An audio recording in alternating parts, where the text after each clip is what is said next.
young niggas run the streets. My 40 cal on me, stick it right between the seats. A mirror jeans pudgy, new Versace sneakers out your budget. Off-white jacket, fuck niggas can't touch me. Hustle hard, I got plaques out. Today I wanna bring a couple racks out. Hotline bling, beating packs out. A fish on my line. Finally got them spitting stacks out. So what I did, sweat that motherfucker till it maxed out. The boy from the ghetto, I learned to kick the table when I wanna shake the jello. The word on the streets, I got them bags for the LO. No talking in the sheets, I play these hoes like a cello. Hello. I kick more shit and got more flavor. I be ducked off, somewhere exclusive with no labels. You can see me in the room where the money getting made. I just paid $50 for a dope boy fade. I stayed down on my hustle, ran the racks up. I finally got my shit clicking. I was down bad, fucked up and scuffed up. All I do is eat chicken. We set the tones in the streets. Real niggas made bones in the streets. You focus on your shit, watch that money go up. It ain't too many of them out here that's fucking with us. Crosstown born like Saddam, but a big human. Straps in every palm, need an octopus to get to him. Chopper with the drum off his head, Takashi lips loose. Ghost possess the bomb, I'm alarm, how the shit move. I died, came back and bought fresh. Your blow fell off, it lost self. Me back boss, a go-getter. In the transport, gotta eat that cost, I know better. Elemental shit, I just float through the building. Gucci loafing up, got your hate on, kill them. Pickpocket flow, so the hoes gon' feel them. When your blanket moving slow, it's like the panoramic anthem. You can think you kinda smart, think you floating on the waves. Till you find yourself floating in the ocean with fillets. Package goes to custom club from Kuwait. No need to know the language, I just know I'm getting paid. I stayed down on my hustle, ran the racks up. I finally got my shit kicking. I was down bad, fucked up and scuffed up. All I do is eat chicken. We set the tones in the streets. Real niggas made bones in the streets. You focus on your shit, watch that money go up. It ain't too many of them out here that's fucking with us. Yo, it's your boy Marita, boy. I'm back up in this thing, man. Listen. Today we got a full docket today, y'all. We got PG from Cash Money Records came home. We got Lil Reese out here beating up homeless people, man. He must want that karma, bro. He must not understand. But we gonna get into it. We got little information on the YNW Melly case. I know y'all always like that. You know, the YNW Melly case, the new trial is coming up. So I'm just greasing the wheels and getting us back into this YNW Melly mode. You know what I'm saying? We was in this mode for so long, man. Oh my God. And it's going, and we got to go for round two, y'all. We got to come back out the corner. We got to fight for round two. So we you know, I'm just getting us everybody back acclimated and geared back up to what we finna go back out here in the middle of this ring and fight this fight again, y'all. Also, we got Tiffany Pollard. Y'all know Tiffany Pollard. She was off of Love and Flavor of Love. You know what I'm saying? AKA New York. She was one of the she pretty much was like the star of the show, other than Flavor Flav. You know what I'm saying? My favorite was Hoops, so I don't give a damn what nobody say. I was Hoops. Bro, let me tell you something, bro. Hoops was my crush, my celebrity crush, still is my celebrity crush. Hoops, oh my God, bro. Man. Hoops was my one, bro. But of course, we know that New York ended up more popular than Hoops and the rest of the girls off of the show. They even gave her own spinoff show after the Flavor of Love, and but she done hit the internet streets lately because, man, she done gained a lot of weight, man, and we gonna get into it, man. We gonna figure out what's going on with it. Is she on that bother? Is she thumping that sack? Is she give me a dollar bill? You know, tomorrow we gotta figure it out, man. Or do she got some kind of health problems? Because I don't want to ride on it. She got some health problems. You know what I'm saying? What else we got?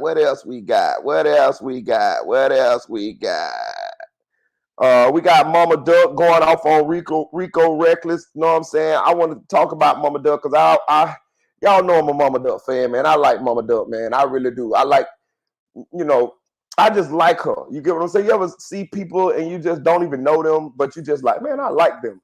You know what I'm saying? I don't know her personally, but I like her.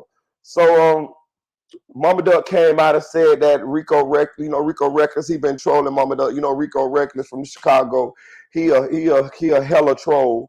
So he came out trolling Mama Duck, talking about her OnlyFans, talking some stuff about her, some real disrespectful stuff about Mama Duck, and Mama Duck clapped back, and she divulged that the reason why Rico Reckless is upset is because one of her sons, Brick, rest in heaven, the Brick, beat up Rico Reckless, and Duck actually tried to unalive Rico Reckless. And we're gonna talk about it. We're gonna talk about what Mama Duck said.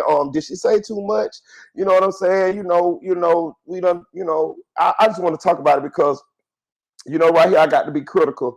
And Mama Duck done came out so many times, and she didn't like the way that her son was depicted by the Chicago PD, by Mayor of Chicago, I think her name Lori Lightfoot. She looked like the Emperor off of Star Wars, if you ask me. But that lady right there, she looked like she's full of the dark side.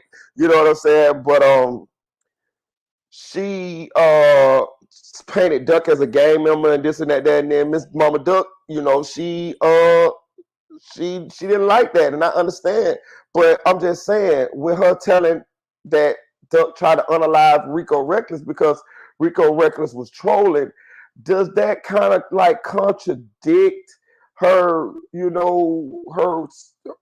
picture that she's trying to, that she wanted painted of Duck? Did she say too much? She should not have said nothing. I understand she was upset. I'm still a Mama Duck fan.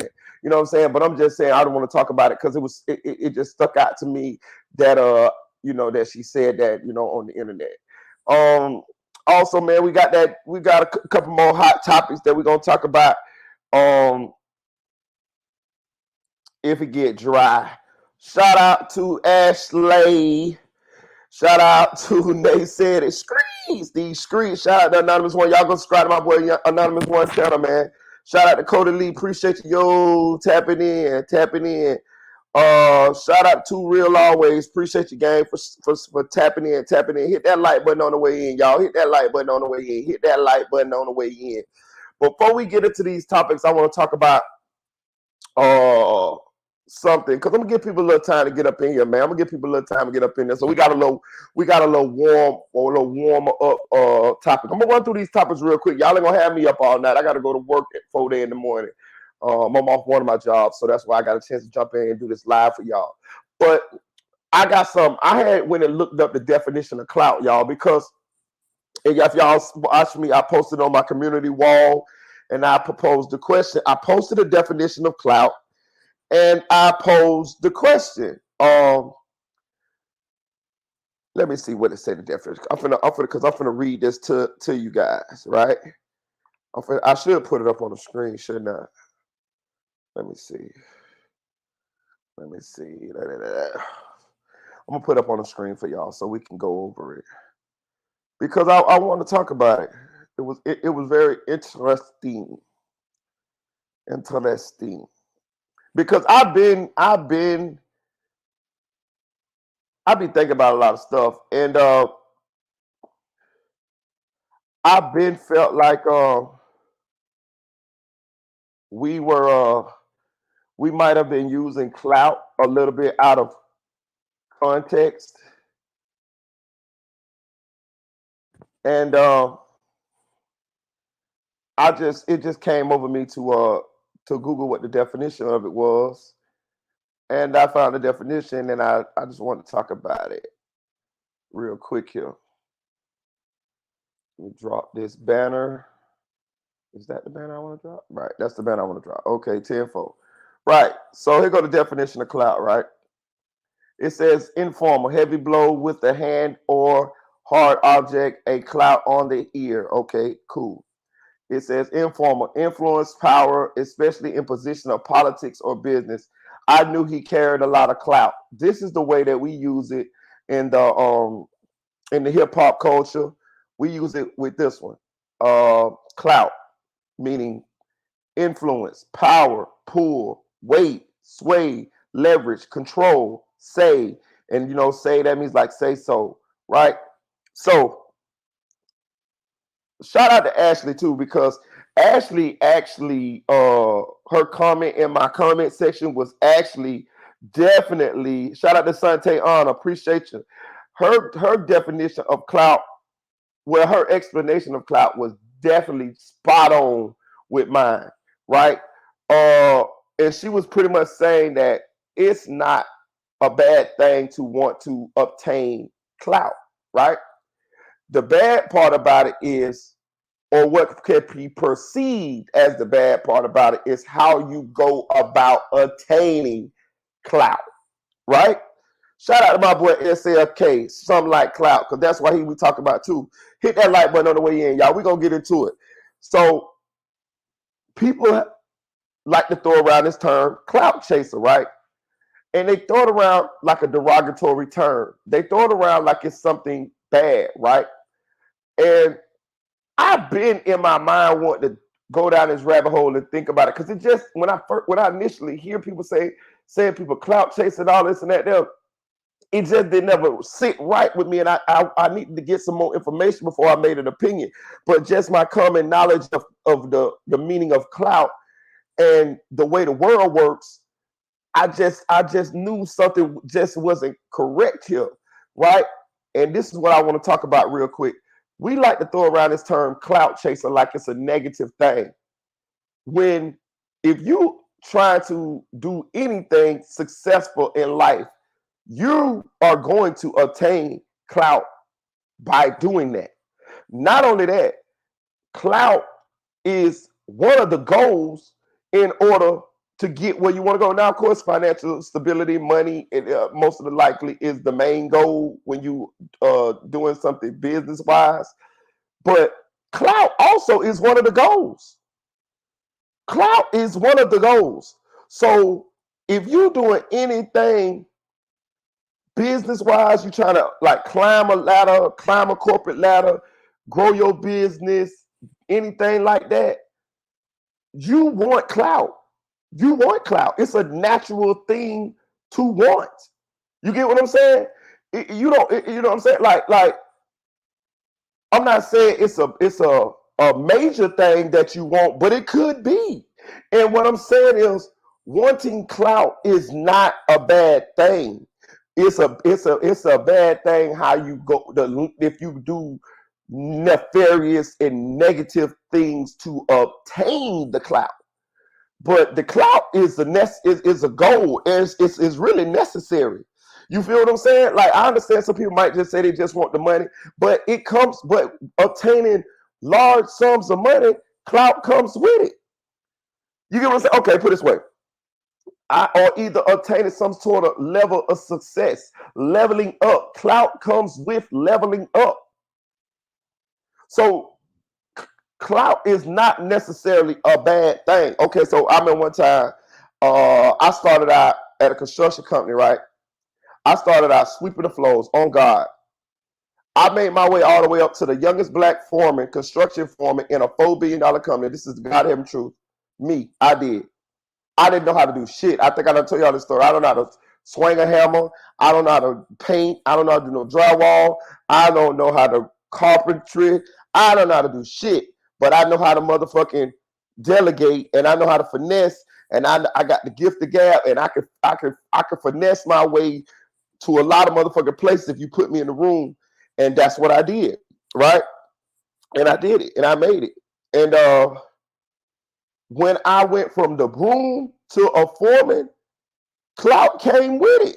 I had a crew. I had 50 men under me at one point. That's the largest amount of people that I had under me. And every day when I got to the job site, and I'm talking these big job sites, I worked at the Jacksonville Jaguars Stadium. I worked at the $500 million VA hospital in Lake Nona. I helped build the Florida Gators basketball stadium, which is called the O-Dome in Gainesville, Florida. I built 3 hospitals: a Popka Hospital, ORMC. What's the other hospital I built? Oh, in the VA hospital. So I helped build 3 hospitals, right? So I'm saying these big jobs, we building no fucking houses. We building big shit. You know what I'm saying? Jacksonville Jaguar Stadium, the new one that they just got built. So clout came with it, though. Clout came with it. At first, I used to be the guy that was sweeping the broom, sweeping on floors that nobody talked to, just a regular guy. And when I leveled up and I ended up having an iPad, I never did any fucking work. I worked at Florida Hospital too. Built Florida Hospital too, or helped build it. I never did any work, bro. I could show y'all pictures. All I had was an iPad. I went to work every day clean, came home clean. I ain't get no dust, no nothing.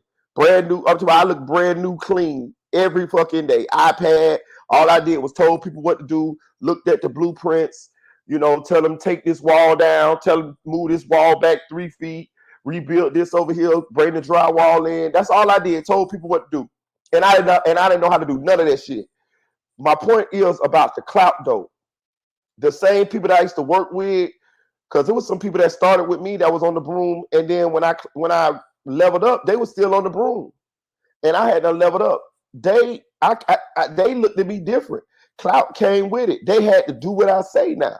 You see what I'm saying? Before we was peers, we was co-workers. We still was co-workers, but I'm saying my level I had leveled up. So they ended up having to do what I say. So clout came with it. So I'm just saying, like, Jay-Z got a lot of clout. Like anybody who attains some sort of success or level up in business or whatever, they attain clout. This is the definition of clout, y'all. It says influence, power, especially in politics or business. I knew he carried a lot of clout. Influence, power, pull, weight, sway, leverage, control, say or say so. Who don't want clout? Like I'm not saying like as a be hungry for it, but what I'm saying is who in life ain't trying to attain influence, power, pull, weight, sway, leverage, control, say or say so? Who is not trying to attain these things?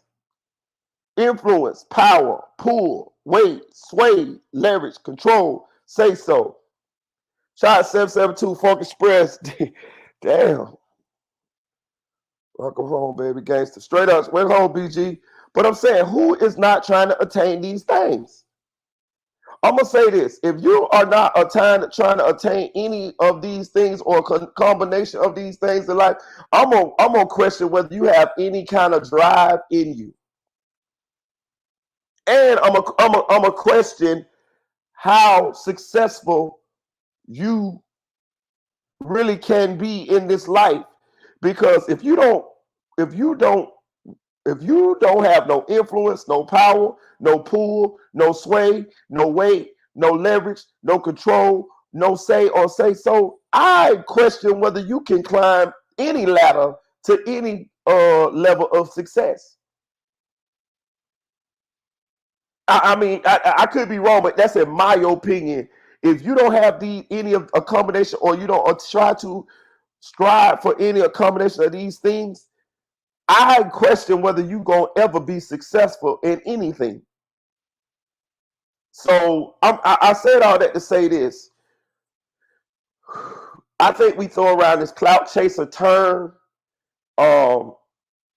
maliciously, and we wield it, but the same people that's throwing around the term calling people clout chasers are clout chasers too. We ain't gonna say we all are, but a large portion of people want clout. I think the people in life that don't want clout are a minority.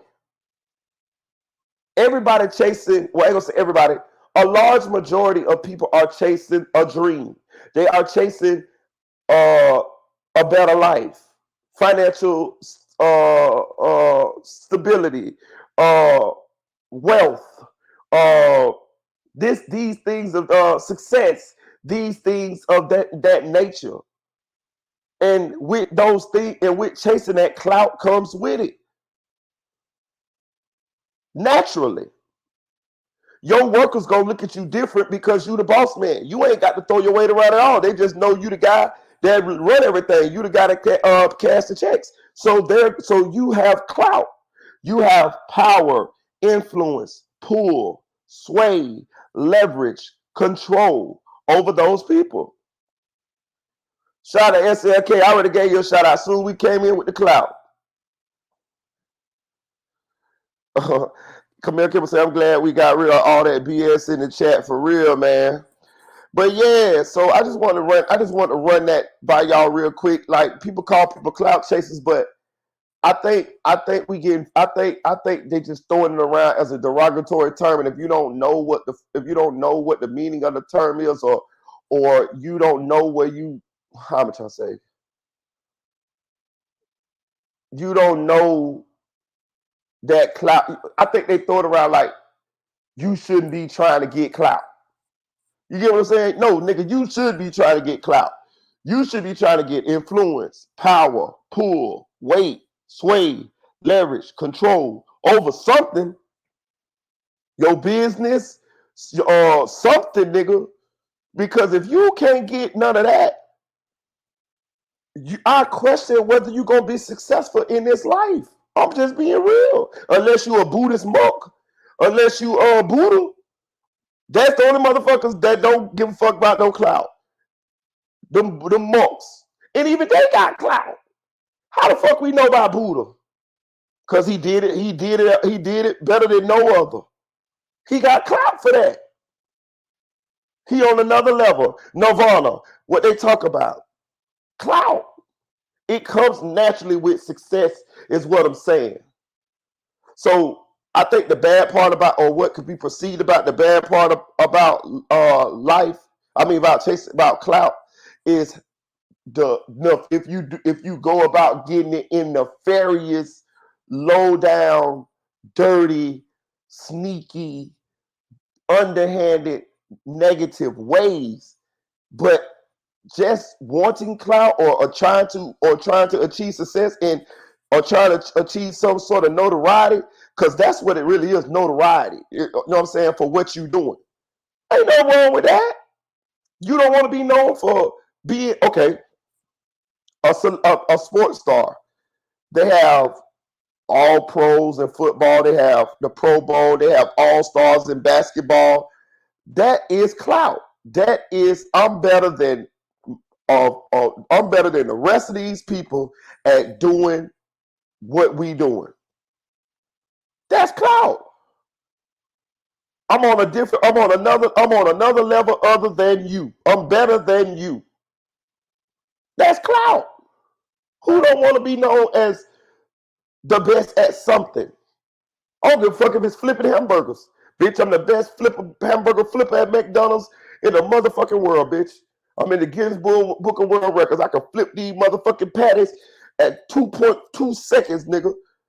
You know what I'm saying? So I'm just saying, like, I've been wanting to bust down what clout meant, and I just decided I had a little free time yesterday, so I went and Googled and really looked up the definition before I made my statement. But yeah, man, ain't nothing wrong with being a motherfucking clout chaser, is what I'm saying. It's what you doing to get the fucking clout. Don't snake me out. Don't backdoor me. Don't lie, cheat, steal. That's the bad part about it. What you do to get the clout. That's the bad part. But if you're going by your normal shit, you doing your shit, you got some drive, determination, you burning the midnight oil, you grinding, you know what I'm talking about? You doing whatever you got to do to get to some level of success. Man, ain't nothing wrong with clout, bro. It's nothing wrong with trying to achieve some sort of power, influence, pull, weight, sway, control, leverage for with anything that you out there doing, bro. Shout out to Anonymous One. He said your subs going up quick, Marita. Good shit. Yeah, I think it's because I've been editing those videos. That's why I got to get on my short game too. I got to get my short game up. You know what I'm saying? And I knew what was stagnating this channel. What was stagnating this channel was my videos. I stopped doing the videos, and I had to level up with the videos. I had to get the editing more, you know what I mean, give people more pictures. I had to give people pictures, visuals, shit like that. And that's what I've been doing. Yeah, so it's gonna get good. Yeah, exactly. It's the shorts and the stories. Exactly. Shout out SLK. But yeah, y'all. So they're gonna throw around this clout chaser word, and they're gonna try to make it seem like a nefarious thing. But let me tell you something, man. get you some motherfucking clout. Well, I mean, you know what I'm saying? Because success and all of that shit is go hand in hand with it. You know what I'm saying? You know what I'm saying? I don't give a fuck. Whatever it is, whatever you do it, try to be the best at that shit, dog. You know what I'm saying? And with that comes clout. You feel what I'm saying? So I'm just telling you.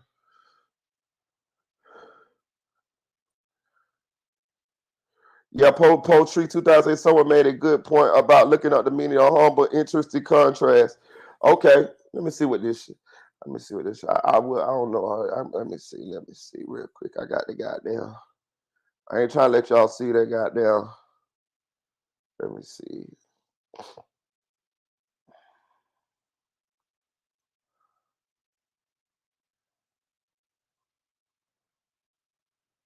Let me see real quick.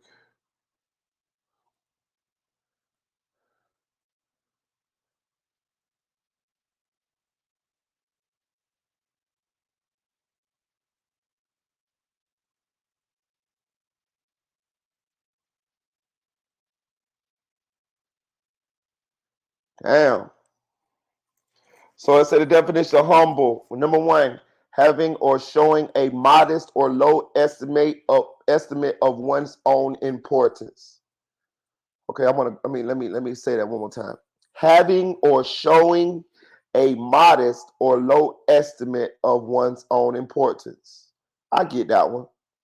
He was humble. This is a sentence. He was humble about his stature as one of rock history's most influential guitarists. I get it. Humble, that means like downplaying. It means downplaying maybe how important that you are. In that first definition. Definition number two, I think this is the one y'all talk about. Of low social, administrative, or political rank. She came from a humble, unprivileged background. So yeah, so I get what you're saying. Lower someone in dignity or importance.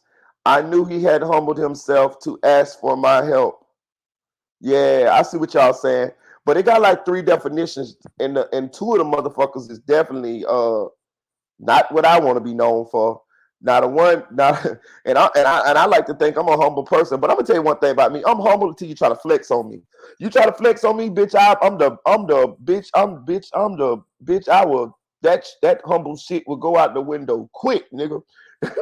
I will fucking turn into the opposite of humble, nigga. As soon like I'm humble if somebody trying to heap praise on me. Like if you trying to heap praise on me, I'm gonna tell y'all something. I'm gonna be honest with y'all. I'm gonna tell y'all I got a weird way about me, y'all. I'm gonna tell y'all something, right? I don't like I'm not gonna say I don't like it. It make me feel weird when people praise me. You get what I'm saying? Not saying it's not worthy. I'm saying like say somebody be like, Marita, you the best. That shit make me feel weird. Like, you get what I'm saying? I'm gonna show you. I'm gonna be honest with you. It make me feel weird, right? Not that I don't feel that way. It's just I feel kind of embarrassed, like inside. Like when somebody say that, like. But let me tell you how weird I am, right? Let me tell you, I got my little weird shit too. So inadvertently, it make me feel uncomfortable when somebody like praise me, especially publicly. It make me feel uncomfortable, right? Now let me tell you how weird I am. Flip side to that, if somebody try to degrade me or tell me that I'm not good enough, I get furious. I get furious. So I don't know. It's just weird. Like so I get it's so the opposite. So if you try to tell me something good, like you be like, man, Marita, man, you good. I like you. You the best. That shit make me feel uncomfortable. I don't know. It's just how it is. But flip side of that, if somebody try to tell me that I ain't shit, oh, I get furious. I will go to no it motivate me. I will go to no lengths to prove you wrong. Like I get real competitive then. You know what I'm saying? Like I get furious. Like, you know what I'm saying? So I don't know. I think I get that shit from my daddy. You know what I'm saying? I mean, one time it was his birthday, and my sister brought him a cake in front of everybody. You know, he got mad about that shit. My dad, I tell you, my dad a macho motherfucker. My daddy don't say he love you. My daddy a military guy. My daddy like a drill sergeant, nigga. So my sister surprised him. My sister surprised him with a cake, nigga. Nigga, my daddy got mad about being given a cake on his birthday, but it was because she gave it to him in front of everybody. You get what I'm saying?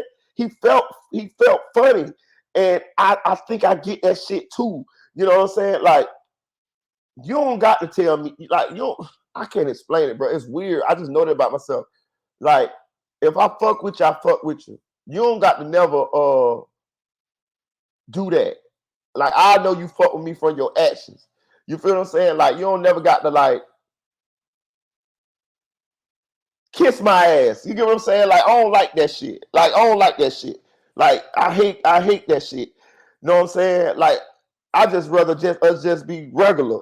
You know what I'm saying? Like, if you my dog and I know you my dog, I know you my dog because me and you, we vibe every day. You ain't got to never like say nothing to make me, you know what I'm talking about? Like, just be how you is with me, and I'm cool with that. Like, you know what I'm saying? Oh, I ain't the type of person that I just don't like. It just make me feel weird. I can't explain it. You know what I'm saying? I just can't explain it, but that's just how it's just weird. I deal with it. I deal with it because I mean, you know, people gonna do it. Like, even on my channel, like, you know, y'all do it, and I just deal with it. But it be making me feel uncomfortable. I just be want to be. Listen, put it this way. I be want to be a regular motherfucker until a motherfucker tell me. Until a motherfucker, it's crazy. It's like I be want to be a regular motherfucker until a motherfucker try to tell me I ain't shit. Like, okay, put it this way. Like, if a motherfucker who's supposed to be have more than me or be more than me try to flex on me, oh yeah, I'm on your ass. I'm on your heels. You know what I'm saying? But if you never flex on me, I never show that side. You get what I'm saying? I only show that side when a motherfucker try to make it like they better than me. But other than that, I'm regular. I'll stay regular. I'm a under people. I'll be in the crowd with the people. But when a motherfucker try to make it like we ain't shit, then here I come. Goddamn it. It's crazy. You just got to know yourself, dog. But I just noticed that's one of them things about myself. It's kind of like an oxymoron. It's kind of like a confusing thing. But that's just the way it be. But anyway, let's get into this BG shit, dog. We're gonna get to this BG shit. Let's get into it. Drop your link, Anonymous. The man say drop your link. Let's get into that BG shit. Let's see. Where you at, BG? All right, so we all hit that like button, y'all. Hit that like button. We all know that BG from Cash Money Records just was released from federal prison. I think BG did like 14 years, man. And he got for some gun charges or whatever. BG is 1/4 of the legendary group Hot Boys, Lil Wayne, Turk, BG, Juvenile, right? Legendary group, one of the most legendary groups. Shout out to Mr. 36. Appreciate you, gang. One of the most legendary groups out there, especially from the early 2000s. Cash Money, the end of the 90s, Cash Money Records taking over for the 2000s. You know what I'm saying? And BG just got released from jail, and Baby welcomed him home. Baby met him. We're going to play the video, and then I'm going to pack what we was looking at here, because there's some things going on that I want to talk about with the situation with BG getting out of jail. And what's next for BG? Where do he go? BG was one of the gangsters rappers of his time. He was really, really gangster on the mic, and he allegedly in the streets. He was really like that. He was really about what he was talking about. And I want to say this too. before I play the video. A lot of people don't remember this, but I do, and because I'm an older person and I was a real big Cash Money fan. I don't know how old some of you guys are, but some of y'all might not remember this. But before it was Wayne and Baby, it was BG and Baby. I'm talking about BG and Baby were close, close, close, close, close, close, close. Like I remember a song they had like Suge and Pop, like Puff and Big, Baby and BG gonna stack 6 figs. Like it was Baby and BG before it was Wayne and BG. I'm talking about years. Like, you know what I'm saying? It was Baby and BG. BG and Baby was tight, tight, tight, tight, tight. Um, and so when we watch these videos, I would and I want to when you see the love or the the affection that they have for each other, I just want to preface that on they were really, really, really, really, really, really, really, really, really close. They was closer. I'm telling y'all, they was closer than Wayne and Baby was. A lot of us only saw the Wayne and Baby closest because, you know, once everybody left Cash Money due to financial reasons, it was Wayne and Baby for so long in recent history. But before then, in the 90s, it was when, let me tell y'all something. BG held Cash Money Records down for a long time. You had UNLV, you had Yellow Boy, and you had BG. I'm talking about before Juvenile. I'm talking about before Wayne. I'm talking about before Turk, and you had big timers. You had Baby and Manny Fresh. They had been putting out albums too. How You Love That and all that shit. I done listened to every Hot Boy, Baby, Wayne, Juvie, Turk. I done listened to every CD over and over. I can name rap every song word for word, bar for bar. Even Yellow Boy and UNLV, I can rap their songs too. But before Wayne and all that, it was Baby and BG. And BG dropped multiple mixtapes on the Cash Money before the Hot Boys was ever even thought about. Know what I'm saying? When BG was a teenager, and he held Cash Money Records down so long because I mean UNLV was okay and Yellow Boy got killed. It was pretty much Baby. It was pretty much the Big Timers and BG. That was it. You know what I'm saying? And then shortly after that came the formation of the Hot Boys, which ended up, you know, Juvie ended up kicking it off with 400 Degrees. That's the album that put Cash Money Records on. But for a little period there in the mid '90s, before Juvie hit, because Juvie hit with 400 Degrees like 99. I'm talking 96, 97, 98. These was BG's years at Cash Money Records. And the big timers, Baby and Manny Fresh. UNLV probably was gone by then, and I'm pretty sure Yellow Boy was dead by then. So when we look at this video, we see the love that Baby and BG have for each other. I want people to understand that they have a camaraderie. They have a deep bond. And I want to say this too. It's good to see because we all know BG left Cash Money Records not on good terms. Like I was a BG fan after he left Cash Money Records. You see what I'm talking about? When he was with Snipe and God and all of them. And BG had some hits even after he left Cash Money Records. You know what I'm talking about? He had quite a few hits after he left Cash Money Records. I even like that one. He got back with Manny Fresh, and he made that I'm from the ghetto, homie. I was raised on bread and bologna. You can't come around here because you're phony. Now keep it moving, move around, get off me. Now keep it, nigga. I'm talking about nigga BG to come with them hits. You know what I'm saying? Like, but he was the more gangster one of the Cash Money of the Hot Boys. And I want to say this also. BG get his name from We got to put it out there. OG Giggity, Terrence Gangster Williams, Mr. Answer Right Back, a.k.a. the People's Champ.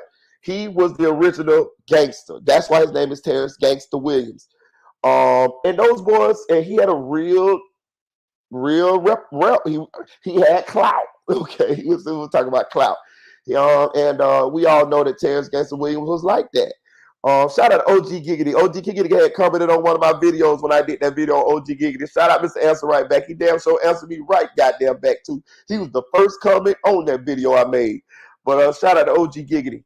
And BG name is short for baby gangster because of Terrence Gangster. You know what I'm saying? So I just want y'all to know that Terrence Gangster Williams had a lot of influence on the area, the people, because of who he was in the streets. So much so that you have BG partly because of Terrence Gangster Williams. Let's just keep it a bean. He took the name. That's big gangster. I'm baby gangster. That lets you, and we all know that BG was really gangster. He was really like that. So I just want people to understand the influence that Terrence Gangster Williams had, and the person that BG had to be who is in order for him to carry that name, baby gangster. You see what I'm saying? And yeah. So I'm gonna play the video. And we're gonna get into it. And I'm also talking about Turk at the end of this video, because I want to talk about a few things that may happen in the future with BG coming home and the dynamic of the Hot Boy group. Because those of us who are big Hot Boy fans, in their heyday, it wasn't nothing like them, dog. Let me tell y'all something, bro. It wasn't nothing like the Hot Boys. I know everybody got groups now. We got, you know what I'm saying, Rest of Heaven to take off, but we got the Migos, and we done had Dipset and all these groups. But let me tell you something, bro. In their heyday, it wasn't nothing like the Hot Boys, bro. When Juvie kicked that door in and the Hot Boys came behind that, we had Wayne, Turk, BG, and Juvie. Bro, they took over, bro. They took over. They changed the way we live. They came out with stunting, flossing, big cars, big rims, talking shit, talking sporty, talking about purple helicopters, and you know what I'm talking about, stunting real good, and the chicken talking. They ushered that whole chicken talking era in, talking about your finances, your money, and the extravagant life you're living. They was Floyd Mayweather of the rap game. You see how Floyd Mayweather talking all of that? That's the Hot Boys on the records. That's who they was. You know what I'm saying? Exactly. Game spitting. You see what I'm saying? You know what I'm saying? No, he wasn't a Hot Boy. Talking about BG. He left the Hot Boys. I think BG was the first one to leave. He was. BG left. Then Juvie left. No, did Juvie leave first? I can't remember whether Juvie or BG left first, but they was right behind each other, whichever one it was. You know what I'm saying? Soulja Slim never was a Hot Boy. Soulja Slim was over there at No Limit, but Soulja Slim and BG was really, really close, really, really tight. If I think that it was anybody that reminded me of BG, Soulja Slim and BG reminded me of each other. They definitely was like two peas in a pod. I could see why they really exactly. Magnolia Slim was No Limit, exactly. Shout out to Camille Kimball. But I like to have you could definitely see why BG and Soulja Slim were so close, because they definitely was two peas in a pod. They both reminded me of each other. But I'm gonna play the video, y'all, and we're gonna talk about it. But I just want to do a little backstory, because I didn't know if everybody knew how close Baby and BG was. Hit that like button, y'all. Hit that like button. Please hit that like button. Send me to another stratosphere, man. Hit that like button. You watching All Urban Central.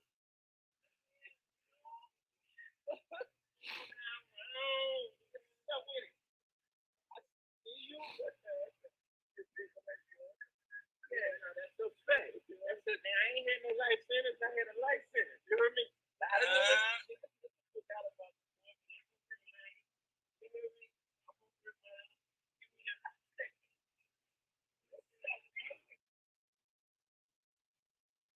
See, my life, I try to make it Okay, so this I'm glad Kenny Presto gave me a segue into it, right? So Kenny say, shout out to Kenny, man. That's home team, man. Shout out to you, Kenny. Y'all, hey man, y'all give show my boy Kenny some love in the chat, man. For real, for real. That's home team now. Hey, look, but I'm glad you said that, Kenny. That was a nice segue. I'm finna put your comment up on the thing. I'm finna put your comment on the thing. What that thing? What Kenny shit at? And that bit moved up there already? Damn. Okay, I'm put it on the thing. Hey, look, Kenny said I think they could have showed Turk some more love when he came home. Okay, so this one I'm gonna talk about real quick right here, right? Turk done fucked himself up, y'all. Let me tell you, Turk done fucked himself up big time. Not because, okay, put it this way. Baby be full of shit when it come to paying people, or he used to be. And I know this for a fact because I was cool with Kane. You know what I'm saying? When I used to rap, I knew Kane. I met Kane. If y'all don't know who Kane is, Kane did a lot of those songs off of the Young Money. He did Bedrock. He did I Just Wanna Fuck Every Girl in the World. I Can Make Your Bedrock Girl with Lloyd, and when Drake and all of them, Drake, Nicki Minaj and all them was first with the Young Money, Kane was doing the beats. And you'll know Kane's song because it say Kane is in the building, nigga. So I knew Kane. I met Kane through DJ D Strong from in Orlando. And him and Kane was real tight. And I even had a couple Kane beats. I done rapped on Kane beats before Young Money. You know what I'm talking about? Before they had Young Money and all of that, I done had Kane beats. And I done rapped on Kane beats. This is the God of heaven, true Lord, take the breath out of me. You know what I'm saying? I done been to the studio where DJ D Strong took me, Streets, Nunu, and Bone to the studio, paid for the whole studio session, put us on a Kane beat, and we rapped that bitch and ripped that bitch. Name of the song was Paramotor Westmoreland. That bitch was hard as fuck. But it was a Kane beat. This is before Young Money and all of that. And so I knew Kane. And I done had a few run-ins with him, me and D Strong and all us, talking to him and shit. And he was telling me that he was signed to Cash Money as a producer. And he was saying that even though he was signed to Cash Money as a producer, he would just make beats, right? Like he would make a lot of beats, right? He say Wayne and whoever else would just come to the studio and pick out the beats. So he said, let's say you're a producer and you got 100 beats, right? You got beats you made last month. You got beats you made 2 months ago. You got beats you made 6, 7, 8 months ago. So the Cash Money artists would just come to the studio and pick out of those beats. And they would just make songs to them, right? So say you make a beat today. That beat might not get picked for a song until a year from now. And that's only if one of the artists from Cash Money going through your beats and pick that beat. They like it. Okay. So he say so they ended up picking a bunch of the beats and end up making songs, right? So he would want to get paid for the songs. He say Baby would not pay him for the beats, even after Wayne done made the songs. So he was telling me that he was suing Cash Money for the payment for the money for the beats, but he was still signed to Cash Money. So he was working for Cash Money, but he was still suing Cash Money. He say this side was. He say every time Wayne them would pick beats and shit, you had to sue Baby for your money. And he say right before you say his lawyer give Baby the paperwork, and Baby will still come in the studio and shit, and it'd be like, "What's up, bro? What's up?" And it'd be like a normal shit, like a regular, like everybody cool. But I'm suing you, but I work for you because you won't pay me. But we ain't nobody talking about it. We just stay working. I'm making beats. I still got access to all the studio and the production equipment, and Wayne them still coming in here every so often and making songs. But in order for me to get my money, I got to sue you for it. And he say right before they would actually go to court, Baby would settle out of court with him. He said he did this a couple times. Now I don't know if Kane talked to Kane in years now, so I don't know if Kane still is signed with Cash Money Records.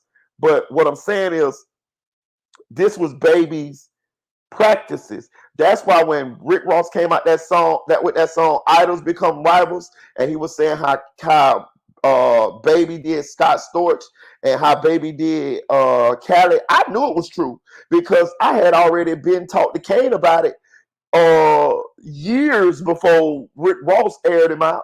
So this is even OG Giggity, Terrence Ganser Williams. If you listen to him, he called him OG Tight Pocket. He called Baby OG Tight Pocket. So Baby was on some shit to where he would only pay you for the beats after the beats had already made money. And you have to sue him for your money. And they say he was settled out of court with you right before y'all went to court. Like, you be done filed a lawsuit paperwork, and then his lawyers will come to you a couple days or a couple weeks before y'all scheduled to go in front of the judge, and they'll make you an offer. And Kane said he would take the offer. Now, he said it was always a decent offer. He said this. He said it was always enough. It was decent. It was decent. But this is the process that you got to go through to get your money from Baby. So I said all that to say this, to let y'all know I had some nuance, some backstory as to how Baby operate. So when these guys was leaving, actually Wayne sued Baby for a bunch of money, ended up winning the lawsuit. So all of these guys that said that Baby owed them money they were vindicated. He really did owe them money. This is his practices. This is how he operates. So I'm gonna say this. Back to Turk. I will say this also. Everybody that left Cash Money, okay, Juvie, Wayne, and it looked like BG. All of them left Cash Money Records or was mad at Cash Money Records at some point from financial issues. They all came back though. You notice that? They all came back. So I don't know if it was the bond, the camaraderie, or Baby just made it right, and they was able to move forward, being that Baby compensated them what he should have already had compensated them. But for whatever reason, they all came back, and it's perfectly plausible now because we know Wayne is pretty much back in the fold. We know Juvie's definitely in the fold. And we have BG just got released, and he's probably going to be back in the fold as well. But what about Turk? This is what I'm finna tell y'all about Turk. Turk, shout out to Music 101 because I learned this listening to Music 101's channel. Turk has some, we can't prove this, not just yet. Music would say he was in contact with a gentleman that was one of Turk's co-defendants, and the gentleman was alleging that Turk snitched on him in the case that ended up sending, I think it's the case that ended up sending Turk to prison.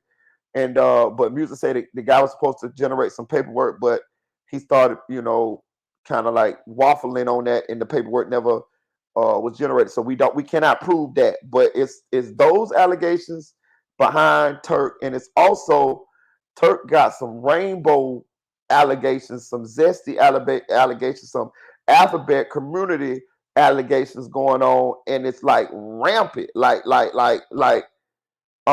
If you listen to some of the things Turk done said when he was on Drink Champs, if you listen to some of the things Turk said when he was on Vlad, if you listen, Music had a young lady on his channel. I really wish I knew this young lady's name, but she got a lot of talent, and I like to listen to her.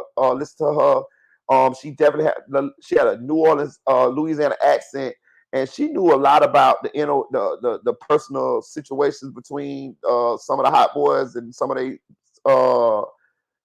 dealings, and she was saying that it's been known that Turk was a part of the alphabet community. You know what I'm saying? Like she said, like this known, like in New Orleans, like this is known.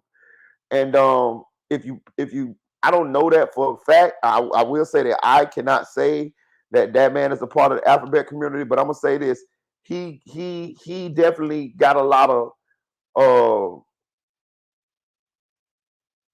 weird shit that he done said over the years. I was actually gonna make a video on Turk. I got all the clips. I just ain't put it together.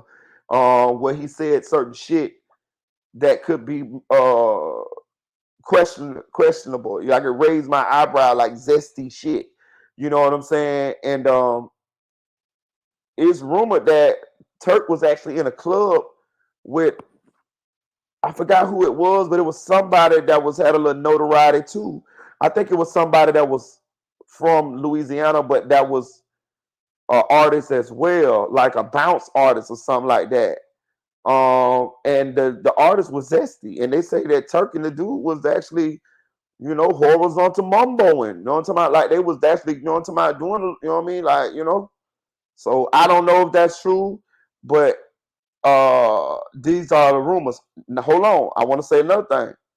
Turk actually tried to fight Lil Wayne not too long ago here. You know what I'm saying? I forgot where they was at, but Turk tried to fight Lil Wayne in a certain situation. It didn't get into it, but I think it was in public, y'all. I think it was in public where he tried to fight Lil Wayne, like in a club or something like that. There. Now I'm just saying. I'm just painting this picture. Hold on, for to bring it home real quick. Maybe 2 or 3 weeks ago, Turk tried to fight Manny Fresh. They say too, at some sort of event. I can't remember exactly what it was, but Turk tried to fight Manny Fresh at an event. Now I'm finna see it, put this thing all together. Turk tried to fight Wayne. Even after when he got out of jail, Wayne did a song with Turk. Turk got a song with Wayne since Turk been out of jail. He showed him a little bit of love, but I don't know if it was the zesty allegations or whether it was the snitch allegations, or maybe it was Turk Temple. I don't know. Or Turk, maybe it was Turk trying to fight Wayne. I don't know. But for whatever situation it was, Wayne looked like he kind of cut Turk off, right? On top of that, Turk tried to fight Manny Fresh. Man, nobody hates Manny Fresh. Everybody likes Fresh on both sides. You ain't never heard nobody from none of them, Wayne, Juvie, BG, Manny, Juvie, Baby. You ain't never, even when Baby and Manny Fresh split up, you still ain't never hear nobody diss Manny. You ain't never heard nobody get no fight with Manny. You ain't never heard nobody disrespect Manny except Turk. Now, what the disagreement was over, I don't know. But I'm saying, I know Turk tried to fight Wayne. I know Turk tried to fight Manny. I don't know nobody Manny tried to fight. So when it looked like who I'm on the outside looking in, who I think might be the aggressor, it definitely looked like Turk. Because Manny seemed like everybody like him. Know what I'm saying? So with that being said, I think Turk done fucked himself over. Because BG is free now. Juvie is back in the Cash Money fold. You know it ain't nothing to get Wayne on some shit. Turk done alienated himself from what all these moves he been doing to where he possibly gonna be cut out of this Hot Boys possible reunion. It's definitely possible that we gonna see a Hot Boys reunion. Do y'all know how big that would be for the culture? Man, I know Wayne is how I'ma say. Wayne don't like to look at himself like a washed up artist or an artist that has to do a bunch of old songs. You got a lot of these artists that's used to be popping, and they make a living now still moving around doing concerts with a bunch of their old songs. But we would love to get Wayne, BG, Juvie, and Turk back on the stage so we could hear the early 2000s Hot Boys once again as grown men singing those songs. That's a big hip hop impact on hip hop. Like them concerts would be so hot, man. If you get Turk, BG, Juvie, Wayne doing a 50 city tour, 60 city tour, shit, in some arenas, man, they'll sell out. They'll sell out because their music had that much impact on the culture. You know how many women would love to hear Juvie back that ass up, bling bling. You know what I'm saying? But you know, I say all that to say this. And Bling Bling was BG's song, for if y'all don't know. Wayne made the term, but Bling Bling is BG's song. You know what I'm saying? Now, I say all that to say this. I don't think Turk will be involved in any of that. I think Turk done alienated himself to the point to where they don't even want to be fucked up with him. And let's be real, Turk was the least talented hot boy. I just gotta call it like I gotta call it like I see. I had Turk CD, Young and Thuggin'. He had, let me see. He had one song on there that was real hard. I can't remember what the name of it was. See what I'm saying? And then he had "It's Him and My Nigga to be the thug that I be. It's Him and My Nigga to where we get some release." He had that song. Turk had about 3 good songs on that bitch. I'm just saying, like, but he had one song that was a banger. You know what I'm saying? But that was it. That was it. And he did the worst when it came to album sales. He was the worst when it came to rapping. He was the worst when it came to being focused on his craft. But you causing the most problems. You causing the most problems.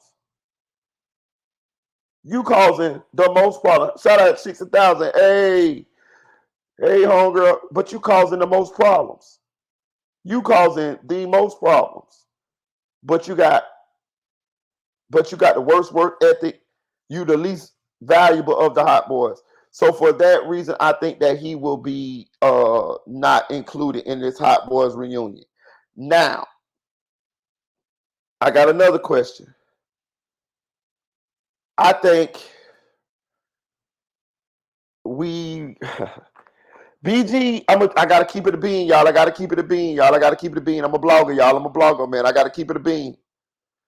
BG was not the most lyrical rapper at the time that he was rapping in, right? He had that, he hit the like button, y'all. Hit the like button. I appreciate y'all. He had that slow flow. He definitely had that New Orleans accent. We liked it. We loved it. It was cool. I want to see. I want to hear to see if BG still can translate into this time, because we know he's gonna make songs. Like, this is what he's known for. This is his business. This is what he does. I'm interested to see his talent level, see if it translates. Because we ain't living in a lyrical, right now we're not in a lyrical time in rap anyways. You see what I'm saying? We in a drill gangster type of era anyways. Now, can his raps translate into the times that we living in? Because I have seen we all just heard Melly Mel try to go to battle with Eminem. That shit sound like a hip, a hop, a hippie to the hippie to the hippie to the top, and you don't stop. I said the rock to the boogie to bang bang the boogie or the boogie to beat. But y'all ain't hear motherfucking Melly Mel diss Eminem. I was embarrassed for him. A hip, a hop, a hippie to be hippie. He talking about he tried to battle Eminem with that bullshit. Somebody should have shot the mic out of his head. Listen, I much respect to Melly Mel for being a pioneer of hip hop, But bitch, you need to stay in the Smithsonian with them fossils because god damn it, they need an exhibit or hip hop exhibit in the Smithsonian with Melly Mel up there with one of them fossils with the dinosaur fossils with a 8-track and some 40 and some goddamn records, not the goddamn CDs. Put them up there with some records, cause bro, rap has evolved. These dudes can fucking rap they ass off. And this nigga talking about trying to go against one of the greatest rappers in rap history, Eminem. That nigga came out with a hip, a hop, a hippie to the hippie to the hippie to the hop, and you don't stop. Nigga, if you don't get your mother. I wish I would have been in the studio when he said that shit. I would have politely pulled out a long nose 357 and I would have squinted one of my eyes and I would have shot that motherfucking microphone right out his motherfucking hand. If you don't get your ass out of here with that bullshit, fucking with Marshall Mathers. Now, back to BG. Fuck it. Back to BG. I just hope that BG raps can translate. Now, if they can't, we living in a social media age. I would like to see BG quickly transition to making money off of who he is, maybe in a I'm trying to think because I'm thinking this off the top of my head, off the fly, right? He got to get behind the scenes. If his music, if his raps don't translate, he got to get behind the scenes and become an executive, somebody who put other people on, or he need to some kind of way break into. I ain't saying. Yeah, he might be severely limited, y'all. I'm just gonna say this. I ain't saying no love and hip hop shit because that shit kind of too corny for him. But I'm saying he need to get in front of the camera because it's rappers that have failed careers, but when they get in front of the camera, they become successful. Joe Budden had a failed rap career, but when he got in front of the camera, he was able to create a lane for himself. Love and hip hop then turned into podcasting. So I'm saying, I think BG, if his raps don't translate, which matter of fact, he need to do that anyway because he old. You know what I'm saying? He needs to get behind the scenes and figure out a way how he can create some sort of revenue for himself for being behind the scenes. If he can't make that work, he need to do that and or both and try to get in front of the camera and try to, I don't know in what type of setting, because he gangster. So it's hard for me to picture BG on a love and hip hop. It's hard for me to picture BG on a podcast or a blog. But what I'm saying is it's gonna be real interesting to see what BG interviews, right? There you go, Mr. 36. Appreciate you. My boy stole me the alley-oop. Goddamn it, I was stuck in here. My boy threw me the alley-oop. There you go. Do interviews. Now I want to play Hot Boy Turk and listen to this bullshit that Hot Boy Turk saying. And I'm gonna tell you something. In a way, what he's trying to tell y'all is people done called him out for being zesty, and he's trying to justify the shit. He doing the trenches news, y'all. Look, I'm gonna play it for you though. Listen.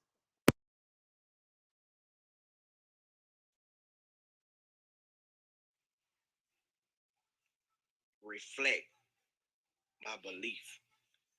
I'm not perfect, but there's a lot of persecution that come with reflecting your belief. So many people gonna put false narratives out on you.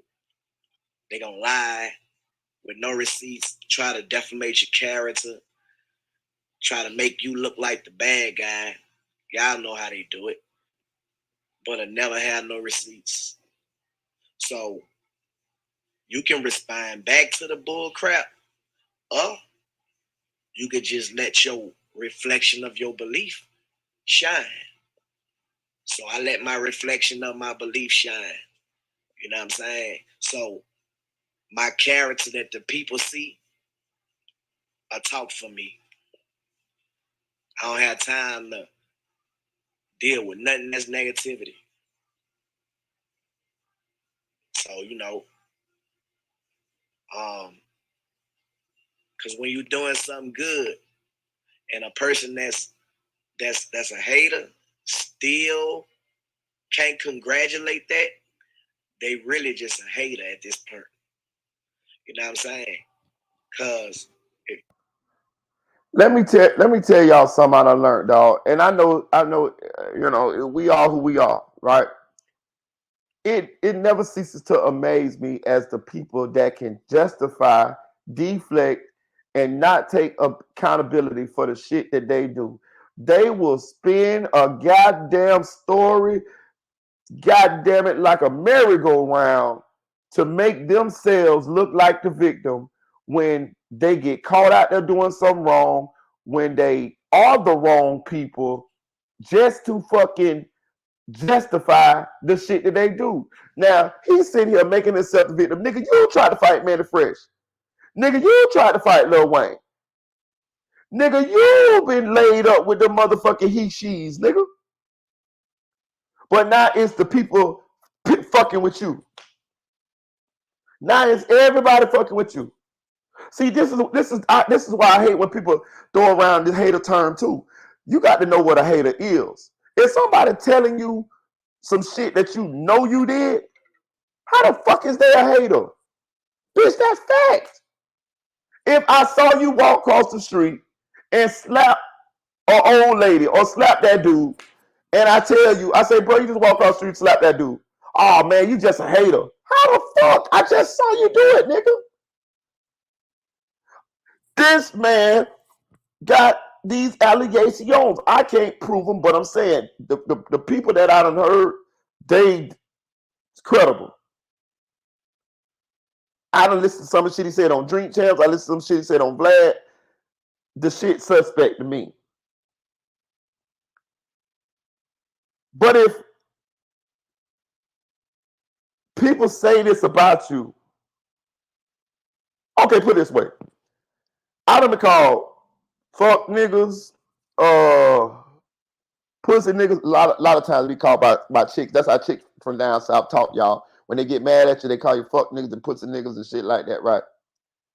But one thing I ain't never been called is what they called him. You know what I'm saying? I ain't never been accused of being a part of the alphabet community. When you get accused of that shit over and over and over again by different individuals, bro, come on, bro. Come on, bro. You know what I'm saying? Like different individuals over different periods of time, over spans of time. Everybody ain't lying on you, bro. But they'll sit right here and justify the shit and try to deflect like somebody hating on them. See, this is the shit that I don't like. Bro, that's why I tell y'all, bro, I don't do a motherfucking thing that I'm ashamed of. If a young lady come out and she say, I was sitting on Marita Boy's face last night, I'm going to look right into this camera and say, yeah, that's whatever she say I did that shit, dog. I'm not ashamed of that. I'm not ashamed of that. If a young lady, a bad red bone, a bad chocolate, and I want to indulge in the pleasures, had to talk like Bill Cosby. If I want to indulge in the pleasures, I'm going scuba diving. And I'm not ashamed to go scuba diving. You hear me say, Foster Jr.? I don't give a fuck what they say. And I'll do it again. God damn it, I'm a man. Shit. And I'm going to do that shit again. I'm going to keep doing it, God damn it. Fuck all y'all niggas. Fuck all y'all. The point is, I'm not ashamed of shit. You know what I'm saying? Salute to you, Ursula Amos. You know what I'm saying? If she say Marita Boy ate my booty. Listen, if she say Marita Boy ate my booty, it might be true. Call me Trick Daddy. I eat you whip your legs up your crack, down your back, then I blow all in your butt. You know what I'm talking about? Call me Trick Daddy. God damn it. But I'ma stand on my shit. You feel what I'm saying? Fuck what y'all talking about. Shit. And for all y'all with your, I ain't never met a woman that didn't like it. I ain't never met a woman that didn't like it. I ain't never lost a woman for licking her booty. And I like it. Claddies, quid pro quo, Claddies. I'm telling you. All of them, hey, look, when I come from down there, all of them look at me and be like, oh, where you been all my life? And I just say, shut up. And go right back down. I put on my snorkeling gear and go right back down like a dirt dog. No. Back to Hot Boy Turk. He over there denying certain shit. That's because he ashamed of it. That means he doing something that he should not be fucking doing. Because if you was zesty and you wasn't ashamed of it, you'll be come out and say it. It's 2023, bro. You might get your career might get resurrected. Your career might get resurrected if you zesty nowadays. Know what I'm saying? So I just be peeping these people. They be live like Lil J. You want to be you want to not know. You want people to not say that you be indulging with the transmissions, but we have video evidence of you indulging with the transmissions. I know y'all love it, Nate. Don't listen. We're gonna keep that secret, Nate, because it be them dudes be talking about. We don't do that bullshit. I do. The fuck is you talking about? And I like it. They love it and I like it too. God damn it. I like to pleasure my women. Shit, I don't give a fuck what you say. Ain't no shame in my game. That's why I'm talking about it. You see what I'm saying? That's what you're supposed to do. Like, I mean, I ain't saying I have to talk about it, but I'm not ashamed. Cause bitch, I know what I like to do, bitch, and I'm gonna do it. God damn it. Give a fuck. I don't give a fuck. And I'm saying, Turk, if you like men's, God damn it. If you like men's, then you should motherfucking not be ashamed if that's what you like, bro. Other than that, that means you doing something that you know that you shouldn't be doing because you got to hide it. You feel ashamed of it. You feel what I'm saying? Want to come out here and justify that shit. Try to make everybody feel like they hating on you. Nigga, you all hear our Turk talk? Hold on, listen, I'm gonna let y'all listen to Turk. Or are you mad because I'm doing something? It's a difference. Are you mad because of me doing something to you? Are you mad at me? Let me tell y'all something.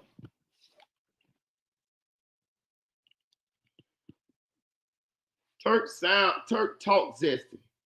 Turk talk like his tongue got a lisp in it. Like he talk with his tongue. You know what I'm saying? Like he talk with his tongue. I'm gonna put my homegirl Nate said it coming up there. Y'all see what she say, fellas? Y'all better get with the motherfucking program. Still trying to, I don't do that type of shit. Like I seen DJ Khaled talking about he don't. Y'all better get with the program. I seen DJ Khaled talking about he don't go down on his woman. What? I tell you what. Let me show me a woman that you don't go down on, and I'll show you a woman that I could take from you, nigga. You got me fucked up. I would eat her fallopian tubes out, nigga. The fuck is you talking about, nigga? Up your crack, down your back, then I blow all in your butt. Like Trick Daddy say, nigga. I'm from the South, nigga. Give me a bib, a fork, a knife, and watch me work. Watch me work. The fuck is you talking about? The fuck are you talking about? Who? My lady getting that every time. I'm gonna give about 30 minutes of a good hysterectomy before I even start. You know what I'm talking about? That's the foreplay, player. What is y'all talking about? Man, y'all tripping. Man, I be eating 4-course meals. I probably could have had about 4 more children if I didn't eat them up. I done ate by 4 children. I'm telling you, I know I done ate by 4 embryos. I'm telling you. I know I done ate about 4 embryos. I'm telling you. Call me a cannibal. Hannibal the cannibal. I'm telling you. If I wasn't eating so much, I could have had more children. I'm telling you. Yeah, that's the fire play. Yeah, I'm telling you. I could have had more children still. I'm telling you, I know I could have. It's probably a good thing I ate them up. I saved myself a little bit of money. But yeah. I'm pretty sure I done gave at least 3 hysterectomies by eating that. I'm telling you, dog. I'm telling you. I'm telling you. I'm telling you. I'm telling you. I need to get me some teardrops and put them under my eyes because I'm pretty sure I done aborted by 3 children from eating coochie. I'm telling you now. All right. I'm going to change the subject, y'all. Y'all don't believe me, but I'm telling you. Y'all go to my TikTok. If I ever get my TikTok, I'll show you my ex-baby, about my baby mama. She did a TikTok on me, and she said how I be eating that thing. I'm telling you. I'm telling you. All right, now. I eat that thing till the tongue get hurt. Your tongue be tired the next day. You be like, damn, but why my tongue hurt so goddamn much? Damn. But you done went ham in there. Telling you now, I'm grown, dog. Fuck what y'all talking about. These are perks of being grown. Children, y'all can't do this shit. But when you grown, this is the privilege of being grown. You can do what the fuck you want to do. And that's what I'm trying to tell Hot Boy Turk. If you like fucking menses, stop hiding the shit, bro. Because you make yourself look crazy. Because you can't fool us. The internet is undefeated, nigga. You done said too much shit that's been borderline zesty for us. That nigga say, I fucked in jail. This is what he said, y'all. He said that. Nori say, what you say? He said on Drink Champ. Nori say, what you say?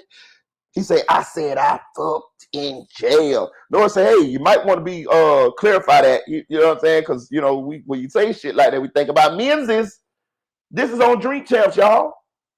You know what I'm saying? Then he went to talk about how Baby was kissing him. He was like, oh man, that ain't gay, man. All men play gay games. No, the fuck we don't. No, the fuck we don't. We don't play no motherfucking gay games. Turk say all men play gay games. He even told on Young Buck. I'm glad I remembered it. He say, Baby and Wayne kiss. We all seen Baby and Wayne kissing on BET. That shit threw me. You know what I'm saying? And I'm waiting for the Surviving Baby documentary to come out because you can't tell me that Baby ain't got a little monster inside. You can't tell me that Baby ain't got a little sack chaser Dracula inside. I see it. It is I, the strangler. You know what I'm talking about? When the night time go, listen, Pete play. We seen him kissing Wayne on TV. That's a different kind of level of lust. You mean to tell me that shit was so, that little lust demon, that little zesty Mexican, that little zesty evil Mexican inside you told you that it was cool to kiss Lil Wayne on national TV and it was gonna be okay? That lets you know that little lust demon inside had done took over and Baby just had done turned into sack chaser Dracula at that moment. He had just been tasting the forbidden fruits of Lil Wayne, and that shit just crazy, y'all. But look, check it out, right?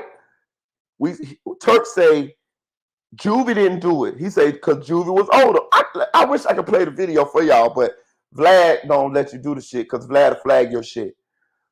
He said Juvie didn't play that shit because he was older, letting y'all know that he knew something was wrong with it. I'm talking about Juvie knew something wrong with it, and Turk knew. But Turk indulged in it. Turk said it was him, Juvie, and him, Lil Wayne, Baby, and he said Young Buck did it too. Now we all know Young Buck done been caught in a couple of sticky situations with the Transformers. Ain't it adding up? They say Turk was in the club with the bounce artist. I forgot what his name was, and they was doing something. I don't know whatever they were doing, but they were doing something to where the people seen them. And we got Baby and Wayne kissing on BET. We got Young Buck being caught numerous times with transmissions. What that's telling y'all, all of these different situations, they was in the boule. They was in the boule. They was, and now they nasty ass powers was combined, and you know what I'm saying? I'm just telling you. Yeah. That's what I said, Poetry 2000. What is gay games? I fucking know. Turk said that gay games, like, he said sometimes baby them will be talking, they be like, man, I love you, bitch. He said baby talk that they'll talk to each other like that. I love you, bitch. You love me, bitch? Yeah, I love you, bitch. What? Bro, that's his zesty mind. Let me tell y'all something about people with little monsters inside too, y'all. You can, sometimes they slip. Sometimes they slip and they think nothing's wrong with the little monster inside. So if you let them feel comfortable talking about the little monster inside, they'll divulge some of their secrets because you done made them feel like you might be okay and receptive to not judging them for their little monster being inside. So they'll slip and tell you shit. And Nori definitely got Turk because he got drink champs. What do drink champs do? They drink while they're doing interviews. And what does that do? That makes people more apt to tell you shit that they would normally have know not to tell you because they're coherent. But when they're under the influence, it's more easy for that shit to slip out. This is the genius of Drink Champs, y'all. This is the genius behind the Drink Champs podcast. Because when people drinking, their inhibitions are low and they say the shit that they possibly wouldn't say if they wasn't under the influence. And Nori got it. He was saying that what he was saying. He was saying pretty much Turk was pretty much saying that all men play gay games, but that don't make you gay. What? What? Like bullshit.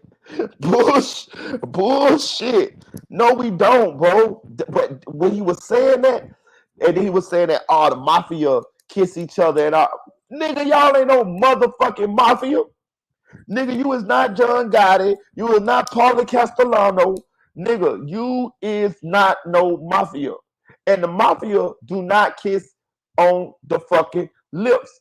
Fredo did not get the kiss on the lips. Fredo got, and when they do that, that means you dead. That is the kiss of death.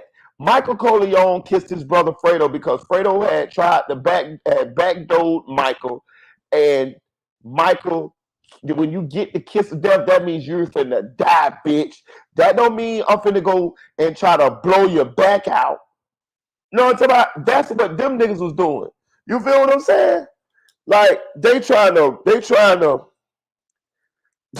right on the forehead. When Boosie say lose as a goosey was talking about this shit for real. For real. But you see how they try to justify the shit, to pervert the shit, to twist the shit to their own perverted meanings? Right, the forehead is the kiss of death. That's the kiss of death. That means you dead, bitch. We ain't just finna go around kissing niggas because we happy. But let me tell you something. I got a son. That nigga don't get no motherfucking kisses. What the fuck? Listen, I got a baby son. Let me see. He finna be a year old this month. He can get some kisses probably for about another 2 years. He might get them for about another year or two. Not never on the mouth. Never. Never. Never. But after that, ain't no more kisses for that nigga for life. His mama might give some shit like that, but ain't no more motherfucking kisses for life. It's over. Till like daddy gonna be just patting you on the head and giving you some hugs. But all that motherfucking kissing you? No. But yeah, Turk ass is on the outside looking in. And Nori has a high tolerance of when they try to keep up with him. It's a rap. For real, Nori be getting their ass. Yeah, Young and Thug and tripping for real, Camille Kimball, with his zest ass.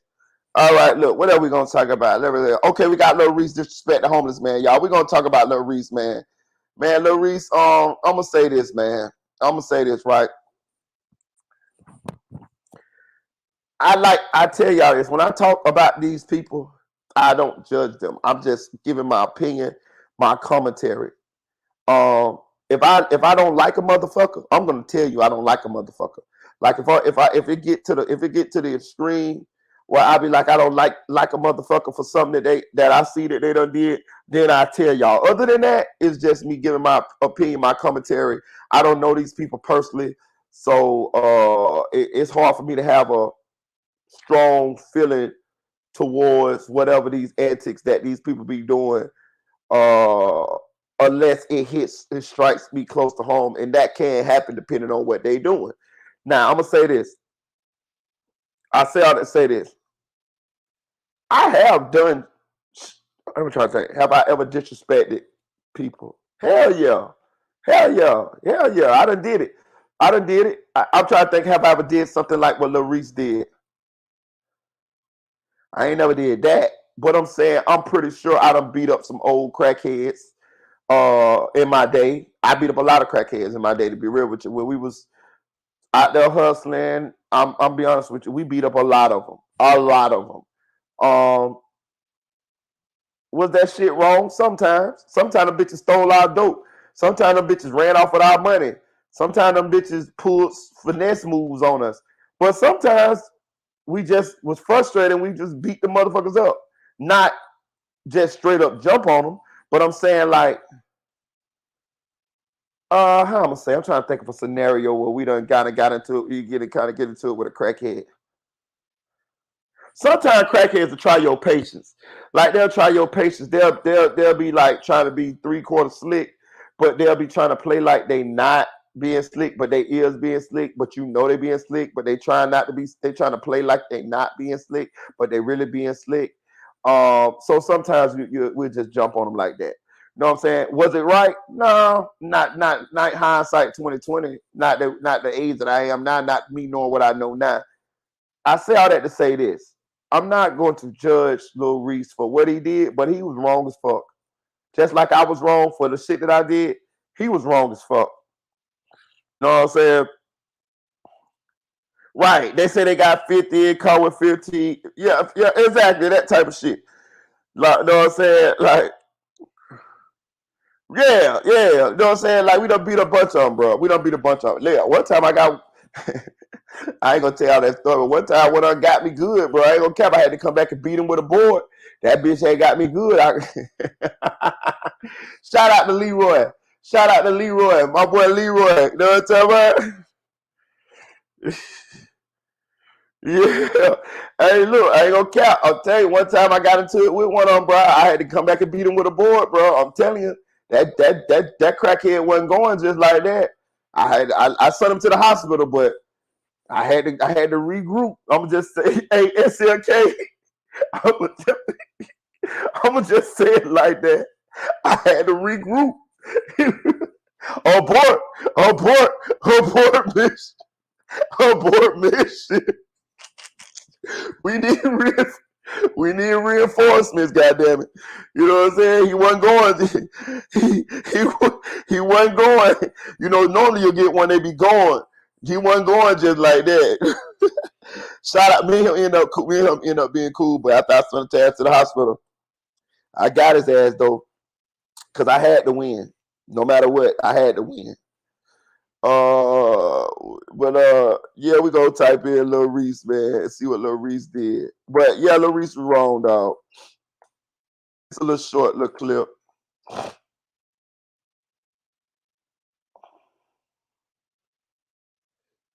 Yeah, I'll tell you, it wasn't regular that day, SLK, I'll tell you. You know what I'm saying? Matter of fact, I'm gonna tell the story, right? I'm gonna tell the story, fuck it, cause it's a perfect segue to it, right? So I'm hustling, right? I got to be about probably about 15, about 15, about 15, 16, about 15, 16. So we had we you know, when you be hustling, you have crackheads that stand around with you, right? And the reason why it's good for them to stand around with you, because say somebody come up that you don't know, right? Say if it's a Caucasian gentleman pull up, and this is in the middle of the night, dog. We used to pull all nighters. You know what I'm saying? We be out there. You know what I'm saying? So I remember I still remember his name Leroy. I had Leroy, and Leroy tall. Leroy was about 6'6". He wasn't big, but he was slender. He was taller than me, but he was slender. Leroy had a brother named Larry too. Larry was cool. Leroy was cool too, but Leroy put a move on you, right? So we out here hustling. It wasn't no money coming through. Just so happened a white dude pulled a corner, and the white dude say he want an 80, right? So I don't know the white dude though, but I want the money. I want the money. I need the money. We ain't made no money really, but I want the money. So I say, Leroy, I say, I'm gonna get, no, Leroy say, hey, give me the shit. I'm gonna go with him. I'm gonna serve him. I'm gonna bring your money back. I say, okay. I gave Leroy 4 dimes, right? But I told him they was 20s. This when you see it, listen, anybody know when they out there hustling, you see somebody Caucasian, you see somebody that, you know, that pull up with a nice car and all that, everything, the price go up for everything. So I told Leroy they was 20s. But I knew Leroy was gonna bust his head. I knew Leroy was gonna charge him like $150 or something like that. Then the play used to be, you get a dope to the crackhead take all the risk, they serve the dude, and then they come back with your money, because the crackhead from the block, he ain't got too many places to hide, or so you think. And the money that he made extra off of the serve, he gonna spend some of that with you. And the crackhead most likely gonna be done custom dope. If you give crackhead your dope to serve another crackhead, he ain't getting them all the dope. They ain't finna give him all the dope. So anyway, Leroy jump in the car. It was really quick. The dude pull over. Hey, I want an 80. I gave the shit to Leroy. Leroy jump in the car.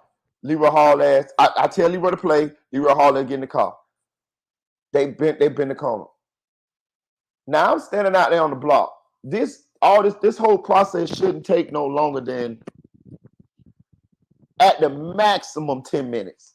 You know what I mean? Really, he's supposed to get in the car, serve him, get put out down the street on the next block, walk back up. That's how this happens. This is how this normally supposed to go. This is the normal process of things. So I'm standing on the block.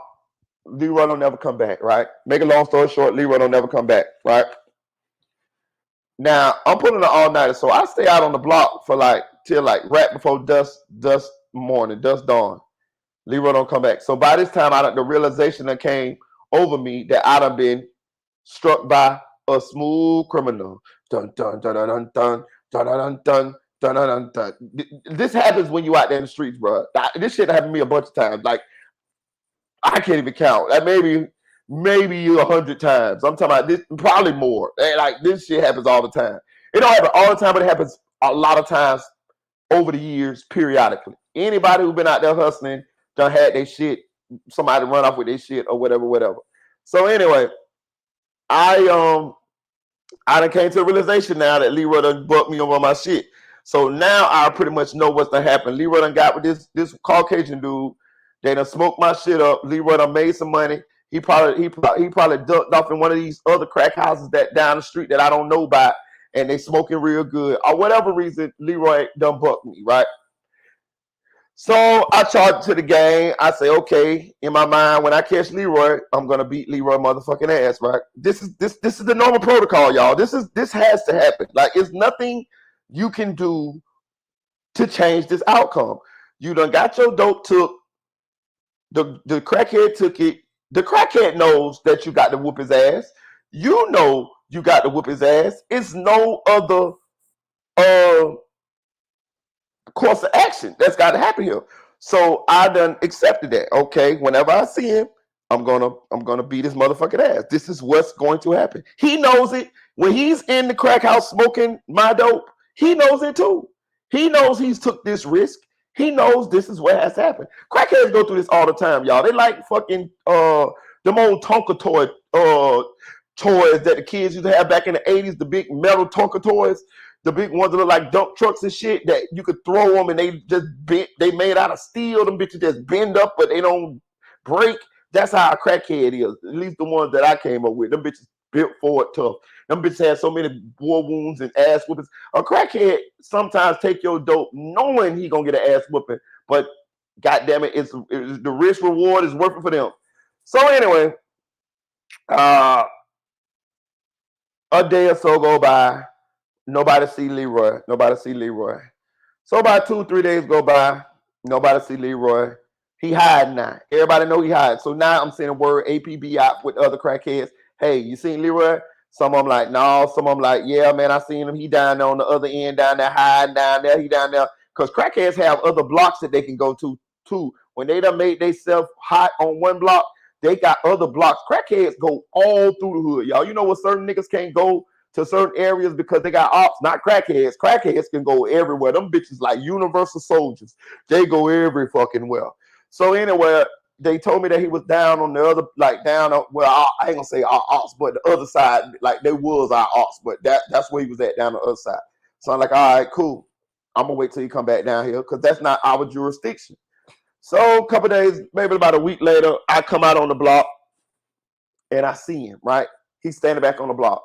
So now what's done happened is he done got enough nerve to come back, right? And he like, fuck it, I don't want to hide no more. I told him, Negro had some balls now. A lot of crackheads just go run and go hide, but and be gone forever. Crackheads be gone for a long time. Crackheads be gone for months. Sometimes it don't matter. You know what I mean? But Leroy, his base was our hood, so he had to come back. And that's what he felt. So I see him right now on the block. It's about a good 15 of my homeboys, right? Now, I walk down to, I see Leroy, so I walk down to where he at on my own. Now, I could have called some of the boys. I could have been like, hey, y'all, there go that nigga Leroy, because everybody knew Leroy that ran off of my shit. And I could have been like, hey, y'all walk down here with me. I'm finna get on this nigga. But this was one of those times where I wanted to do this on my own. You know what I'm saying? I'm a young man. I'm becoming my own. I'm a young Spartan. You know what I'm saying? I'm turning into you know, a grown man. So, you know, I felt like a little rooster. You know what I'm talking about? Like a little King Kong, beat my chest. You know what I'm talking about? You know what I'm saying? I'm finna thrash, and I got hands at this time, so I'm finna thrash him on my own. Now, Leroy is taller than me. He probably weighed a little bit more than me at the time, but I'm kind of tall too. I'm like 6'4", he like 6'6". So anyway, I walk up on him. I say, hey, Leroy. I lead the crowd of my homeboys, and I don't even look back. And I'm like, Leroy, where my shit at? So he went to telling me some little bullshit. Talking about he got me or something like this. When he said that, I fired on him. Bah, bah. I hit him with a 2-piece, right? Let me tell y'all something, right? If you want to knock somebody out, do not hit them with a 2-piece. You need to hit them with like a 4-piece, right? And the reason you could knock somebody out with the first punch, but you need to guarantees. Sometimes you don't knock them out. You know, some people, they try to hit somebody one time and knock them out. It can happen, but you can't bank on that. So you need to swing about a good 4. Pop, pop, pop, pop. You know what I'm talking about? Like rapid fire to make sure that you get your target. I hit him with a 2-piece when I should have hit him with like a 4-piece. I hit him with a 2-piece. I rocked him. When I rocked him, he swayed and he swung at me. When he swung at me, I ducked it, and he had a jacket on. I grabbed him. And when I grabbed him, he kind of like swung to run. He swung and turned around to run, and I ducked it, and I grabbed the jacket. And when I grabbed the jacket, I was trying to grab him to bring him back to me because he was trying to run. This nigga did some kind of Bruce Lee Tai Chi move that I ain't never seen in my life. He pulled his arms. He running. He trying to run away, y'all. I got the jacket from the back. He pulled his arms out of the jacket. He ain't trying to keep the jacket on. He trying to get out the jacket so he can run. and he swung his elbow, and his elbow hit me in the eye, y'all. Pop! Bro, when the elbow hit me in my eye, I seen a flash. It was like a magician had threw one of them little flare bombs down on the ground and just disappeared. That's what it looked like. He just threw one of them little poof, and when the light flashed and the smoke settled, that crackhead was gone. No, I'm talking about, bitch, I was trying to focus. I'm trying to look. Bitch, the sun hit me in the eye. I'm blanking. I can't see. I'm telling you, he had one of them little flare smoke bomb things in his pocket. He threw that bitch on the ground, boom, and he was gone. It was like magic. I'm telling you, I think all crackheads got them shits, bro. They got where they can just disappear. They like magic. You know what I'm talking about? Listen. So when he did that, my homeboys seen it. So they run down to where I'm at. All of us teenagers or whatever, they run down where that, and a couple of them run after him. But I don't know where he at. I can't see him. I'm blind.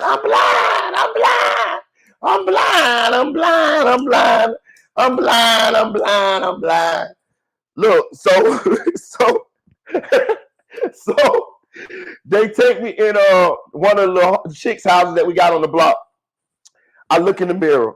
When I look in the mirror, under my eye, this nigga elbow done pulled skin off. He done pulled skin off under my eye, y'all. Can y'all imagine? I'm a young Spartan. I here on the block. I got a name for myself. I got hands. I'm a G.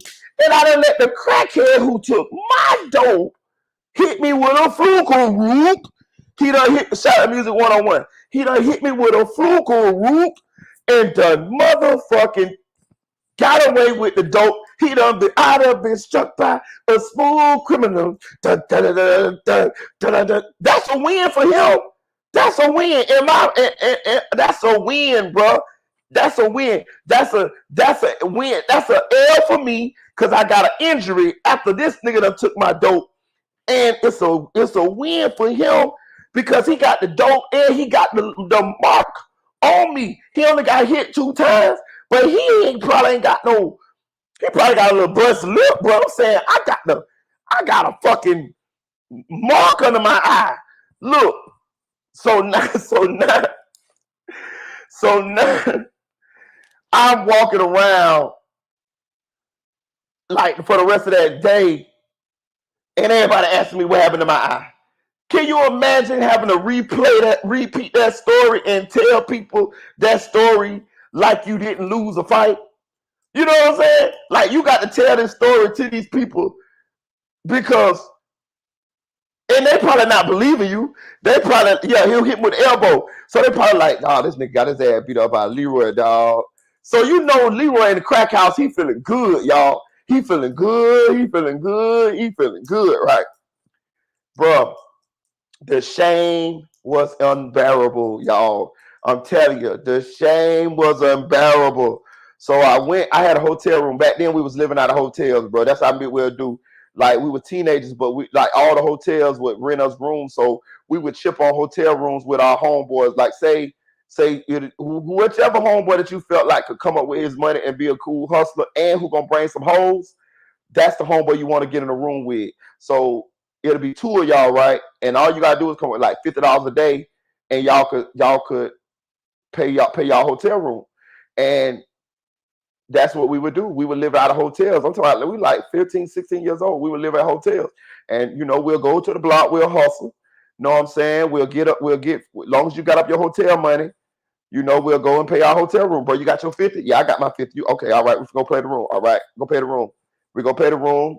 You know what I'm saying? Why we doing that? We shopping and shit. We putting clothes. We got clothes and shit in there. We got radio in there. We got chicks coming through there. You know what I'm talking about? We got chicks that'll come to our hotel rooms. And you know what I'm talking about? We'll be up in the bitch. Now, one thing, we used to be a little scared because, you smoke in a hotel room. Sometimes the police come to that bitch and fuck you up. But this is how we was living at the time. We was the children of the corn. So I go lay up in my hotel room because the shame was unbearable. Because I don't want to keep being out the door with the fucking scar under my eye because everybody keep asking me what happened. And you know, some of the homeboys, they riding, they cracking, they talking about the shit. So, you know, it's like, man, I ain't got time for this shit. Let me go heal up. Let me go lick my wound. Like the dogs, when them dogs be done got beat up real bad. Let me go lick my wounds. So I go in my hotel room. I stay in my hotel room for like 3-4 days, right? So I had a couple dollars so I could pay my room, and I had crackheads on my. We had beepers back then, so I had crackheads on my beeper. So some of the crackheads that I could just meet places, they'll call me and I could meet them places and I could serve them. So I could actually kind of stay off the block for a couple of days. I didn't have to come outside. I could make money. You know what I'm saying? And it had crackheads at the hotel too. So if you knew a couple of them at the hotel, you could make a couple of dollars there too. So anyway, I stayed up in the hotel for like 3 days, and then I was in that bitch there playing Tupac.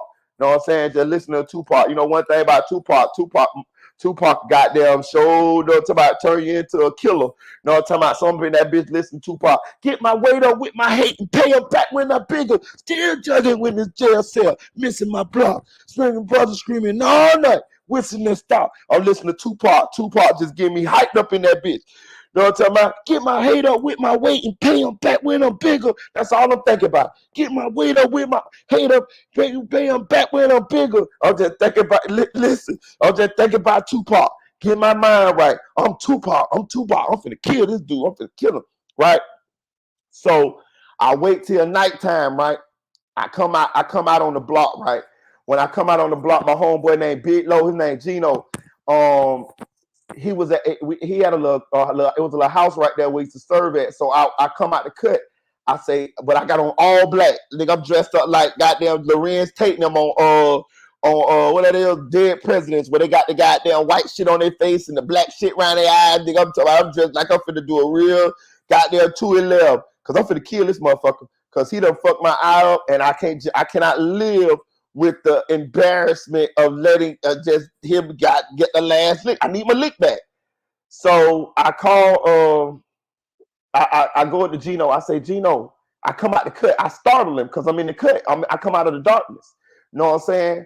I say, Gino, you seen Leroy? He said, yeah, I just sent him to the Chinese store. I said, you just sent him to the Chinese store right now? He said, yeah. He said, what you got going on? I said, I'm finna fuck him up, dog. He say, you finna get him? I say, yeah. He say, all right, I tell you what. He say, when he come back, just let me get my food from him first. He say, let me get my food for him first, and then do whatever you want to do. I say, okay. Think about this, y'all. So while I'm up in the hospital licking my wounds like a puppy, this nigga Leroy is back on the block. He done. I told you he thought he won. I told you this. Didn't I tell you he thought he won?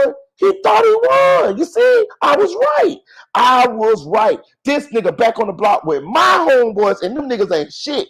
Cause them niggas ain't call me, them niggas ain't tell me shit. Them niggas still sending him to the stove. They figure like, fuck that. That's that nigga business. That nigga gotta handle that shit with that crackhead on his own.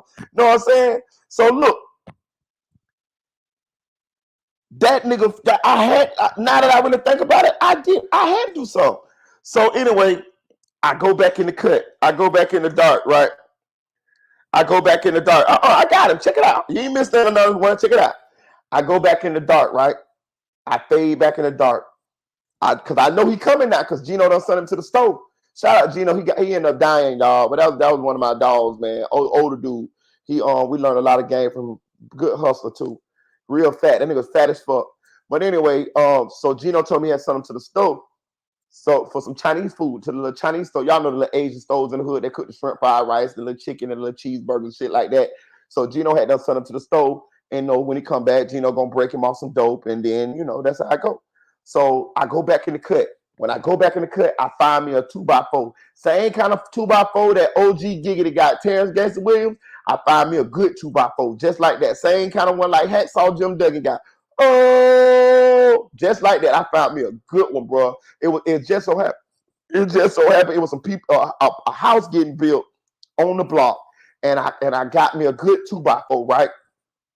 So I'm in the cut. I see Leroy ride up on the bicycle. He got a plastic bag with like two of those styrofoam plates in them that that have like the shrimp fried rice and shit and all that shit in them, right?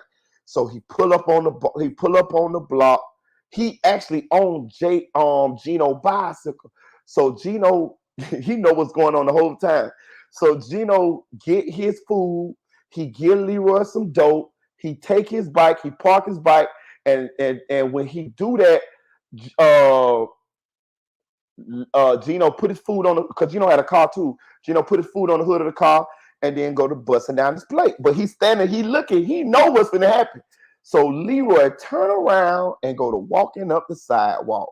I promise you, y'all.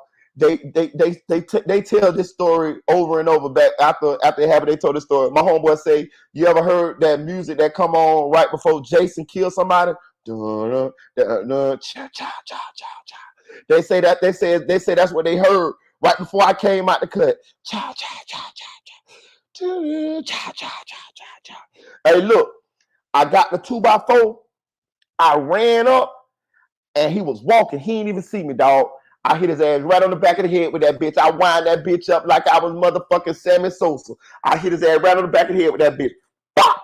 When I hit him on the back of the head with that bitch, I heard him say, ugh. When he said, ugh, he fell backwards. He didn't fall forward. He fell backwards. When he fell backwards, he fell on the ground.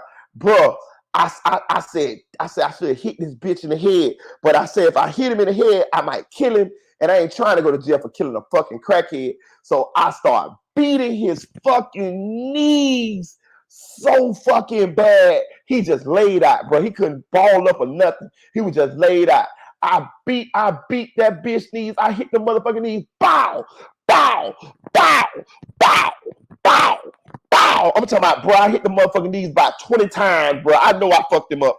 Look, then the last blow, I hit him across the stomach with that bitch. Bow! When I hit him across the stomach, the board broke. I heard him say, ooh. When he did that, the board broke. I went back, wind up, and I kicked that bitch right in the eye. Bop! Bop! I kicked him in the eye. Bop! Bop! I kicked his ass about 9 times in the eye. Gino and them say, stop, you gonna kill him, you gonna kill him, you gonna kill him, you gonna kill him, you gonna kill him, you gonna kill him. Bro, I had a black dot then. Look, Gino ran down there, grabbed me. Bitch, you know how you do. You try to break loose then, because all I was thinking about was my motherfucking eye. Because that's why I kicked him in the eye. When I kicked him in the face, I kicked him in the eye. Because I wanted that eye. It's eye for an eye. Bitch, I wanted that fucking eye. I wanted to wear that bitch on my neck as a trophy. You bitch, you know what I'm talking about? Because none of this would have happened had you not motherfucking took my shit. You know what I'm saying? And so they ended up having to call the ambulance. He couldn't get up. They ended up calling the ambulance, and he went to the he went to the hospital. And I felt good. Listen, he went to the hospital, and I saw him about a week or two later, and he was on crutches, and he had the goddamn thing wrapped around his head, like for the hospital, and he had a thing over his eye, his eye was covered up, like he had like a patch over his eye and shit, and I felt good. You know what I'm saying? Like, I felt good. I had to reclaim my money. I think I was a Spartan. You ain't gonna just get away with me, that type of shit with me. You know what I'm saying? Like, hell no. But so yeah, dog. Yeah, shout out to Leroy though, man. He's still around too. He's still one of the last crackheads that's still living, and he's still around. Whenever I pass through the block, I see him. You know what I'm saying? Sometimes he'll shoot it, he'll drop it. He'll do a little what's up to me. I'll do a little what's up to him, and it's like that's what my little evil Mexican in my head was saying. Do it, Marita. Do it. Do it. And that's what was happening, bro. Because all I knew, bitch, I had to get me some get back, boy. You know what I'm saying? And I got it too. You know what I'm saying? He lucky I didn't hit him in the head with that goddamn 2x4. I just kicked him in the eye a couple of times. I'm telling you, bro, listen, he did not protect not one blow. He couldn't. Once I hit him in the back of the head, it was over. He fell. Like, that could have killed him, to be honest with you. But he never balled up or nothing. Like, you know, normally somebody might ball up and try to protect themselves. He was out. He was out. I'm talking about, I got them legs so good. I got them legs. Ooh, I got them knees, boy. Ooh, I got them knees. And then when I kicked him in the goddamn eye, I'm telling you, I got that eye. I got that eye. I kicked him in the eye about 9 times. I'm talking about like golf, nigga. I'm talking about like I back up and then I get a running start and I boom. You know what I'm talking about? Then I back up and I get a running start and I boom. You know what I'm talking like a kickoff of a football game. You know what I'm saying? But yeah, man. So that's what I mean. I had to regroup, y'all. I had to regroup because that first go round, Leroy was winning. Leroy won that motherfucker. So we, you know what I mean? But I'm gonna play y'all the video of Lil Reese, man. Lil Reese, he on some other shit, man. This shit ain't cool. What you got going on, Lil Reese? You know what I'm saying? This shit ain't cool at all, Lil Reese. Hit that like button, y'all. Hit that like button. I told y'all I be having these stories, dog. I got these fucking stories, y'all. I got these stories. I know one thing, y'all ain't gonna have me up all night tonight, goddamn it. I gotta lay my ass down here shouting. But I'm gonna play this video of Lil Reese, man.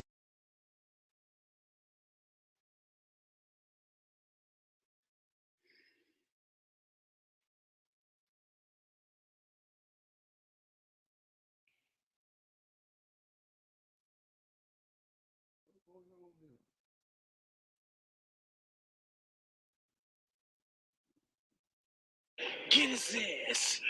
Get his ass. Put that bitch on his head. Put that bitch on his head. Fuck him. Put that bitch on his head. Come on, man. Right, man. Get his ass. Get his ass. Wake up, huh? Put that bitch on his head. Put that bitch on his head. Fuck him. Put that bitch on his head. Come on, man. Right, man. Get his ass. Get his ass. Put that bitch on his head. Put that bitch on his head. Fuck him. Put that bitch on his head. Come on, man. See, I ain't never did no shit like that. And I'm gonna say this too, Lil Reese. Yeah, that karma. Listen. That's what I'm finna say. That karma gonna come back on you, Lil Reese. I don't wish it on you, but bro, you done been shot in your neck. You done been beat on motherfucking. Hold on. Let me show you. Listen. Let me show y'all, Reese, y'all. I'm glad. Listen. This is the guy that's forgot all of this. I'm gonna give y'all the game.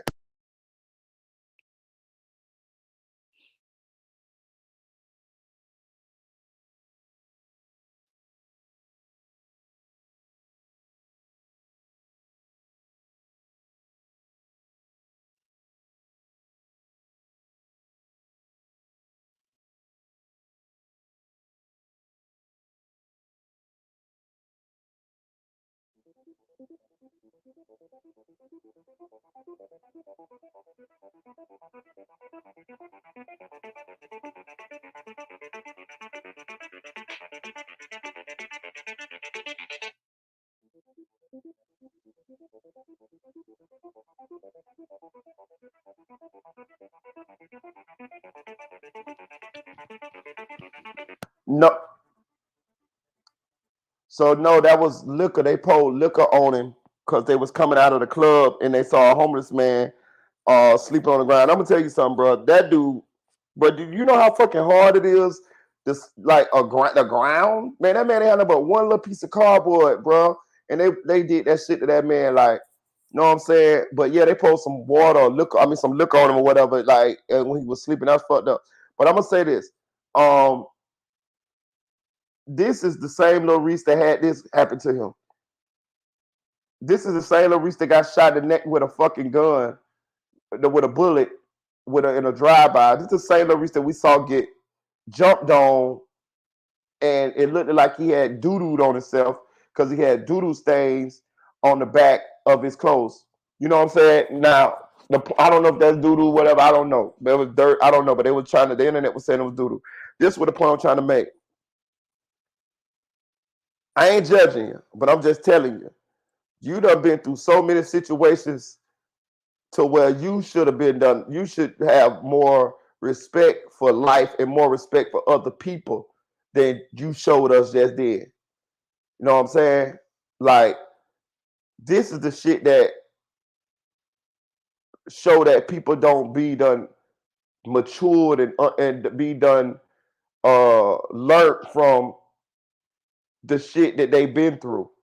Like, You could have been dead, bro. You got shot up. You got shot up, bro. You got shot in your neck. That's why you talk like whispers off of the movie Hoodlum. Why'd you do it, Valley? Know what I'm talking about? And you still ain't understanding that. See, that's why I try to tell y'all. Some people gonna change, bro. Some people gonna be who they gonna be. You know what I mean? That some people deserve what happens to them, and some people don't. You see what I'm saying? Some people, if them bitches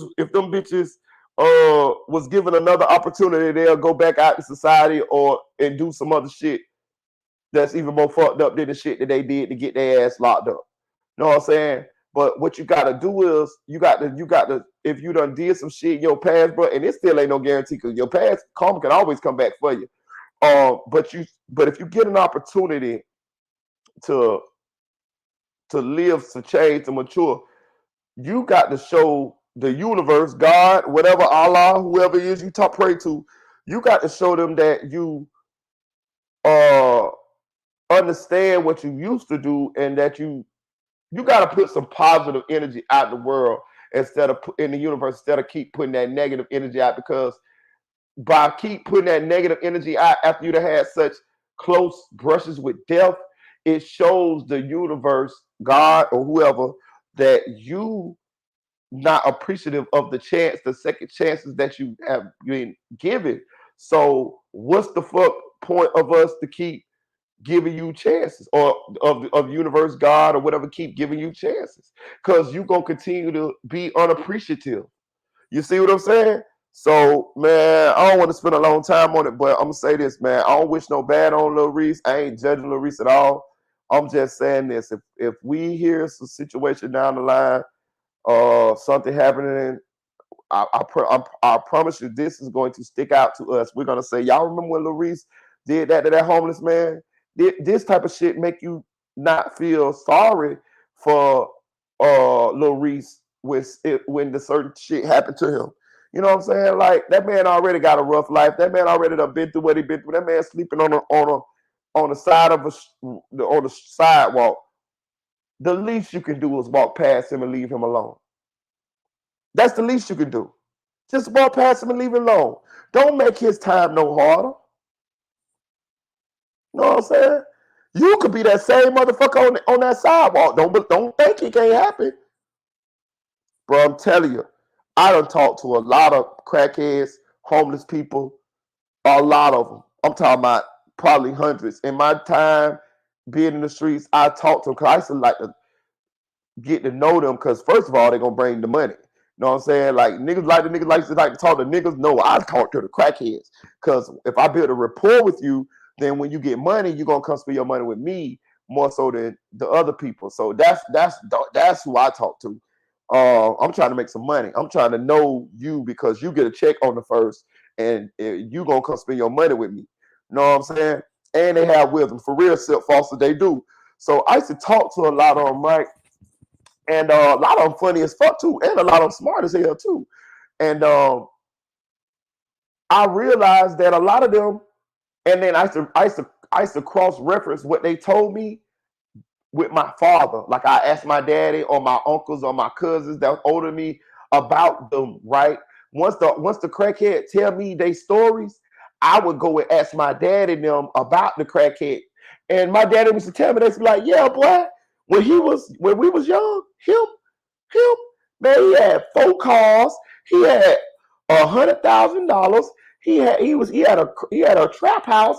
He used to be the cleanest thing in the city, bro. A lot of those dudes had success stories. They was successful. They was making money. They had a lot of women. They had a lot of clothes. They had all of that shit, bro, that niggas be having. They had all that shit. And then I'm gonna tell you this: a lot of them tell me that women kind of got them to that point, though. I mean, to where they ended up doing crack. A lot of them told me they partied with some women and they decided to try crack, or you know what I mean, they had a girl that did crack and they did the crack with her, and it kind of just spiraled out of control from there. But yeah, I say all that to say this: like, people think that can't be you, bro. Listen, my brother, bro. I got a brother. He just died like 3 months ago, bro. I told y'all my brother died, right? I had two brothers. One guy, I got more than two brothers, but I got one brother that got killed in '96. I'm gonna do a story on him, and then I got another brother, my older brother, who just died like 3 months ago. My brother was a regular person, bro. Like my brother was a hustler. My brother had money. My brother was engaged to a girl who ended up went to play in the WNBA, man. Like my brother had traps, cars, all that. My brother turned out in the end of his life, he ended up a crackhead who lost his mind. From what I don't know, but I know he did lose his mind because they ended up having him Baker Act, and they found out he had a chemical imbalance, and the chemical imbalance is the clinical term for crazy. So, but he started. He was a regular person. I got a lot of game from him, a lot of advice from him. It was times where I felt like I couldn't make it through certain situations. My brother would come and tell me what I needed to do in order to better myself and make it through the situations. So he was very much a big brother. He could fight. Nobody fucked with him. He had nice cars. Women don't owe my brother shit. My brother had so many women. It's a shame. Women came easy to my brother, and he ended up a crackhead, and it took time for it to happen, but it happened. Like gradually over time, he lost it all. He lost it all. He died alone in a shed, sleeping outside. I say not to talk bad about him. I'm just telling you the facts of it. I'm using this as a cautionary tale for people who think that it can't be you. I done seen people have normal, regular lives, and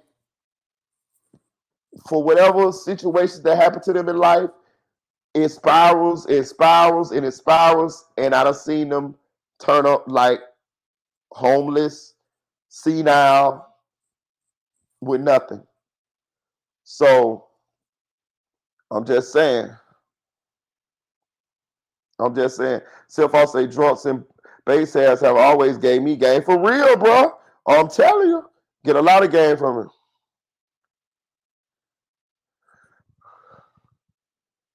Exactly. And they said my dad had everything and lost it because of that stuff. That's what I'm saying. That's what I be. So that go back.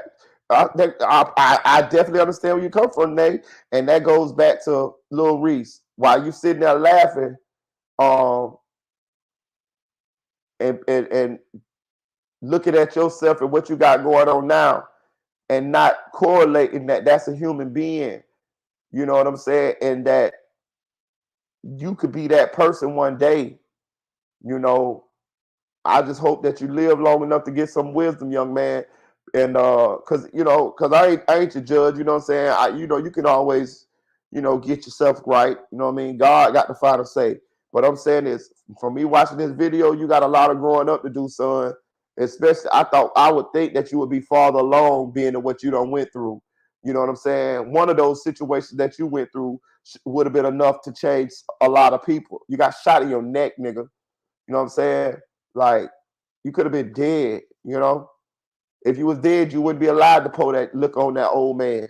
Like, it's a blessing for you to even have that breath. But hey, who am I to talk about it? I'm just saying,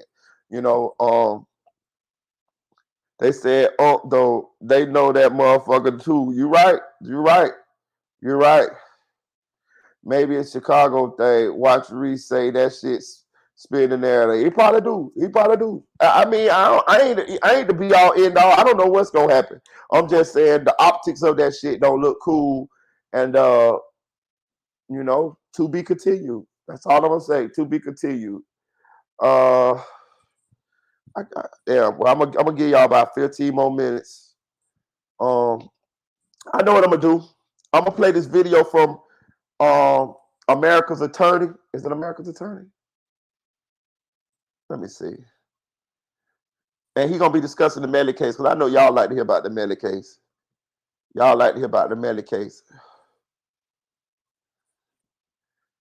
And he gonna debunk a lot of the. I don't know if y'all already saw it. He dropped this video today, but he gonna debunk a lot of the theories and the rhetoric around the Melly case. Let me see.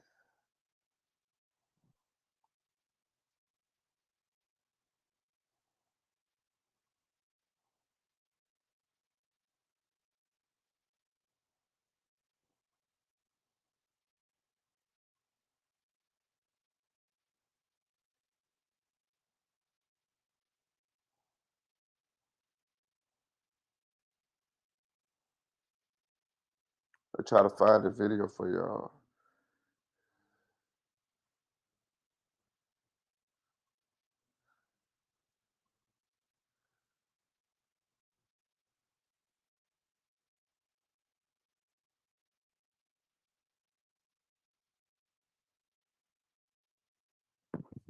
Shout out to Deion Sanders.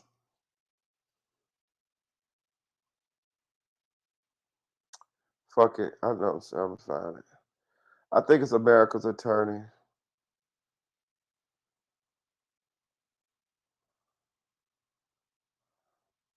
I think I got too many windows open.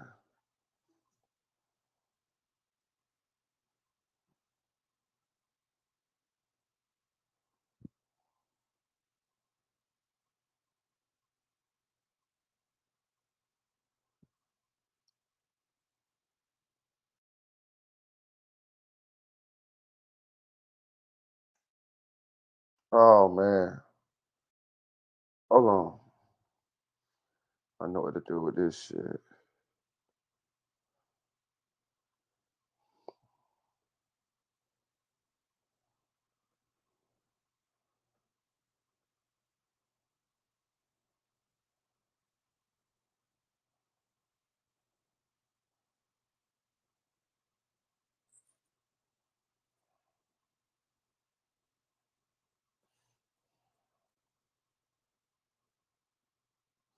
Okay, there we go.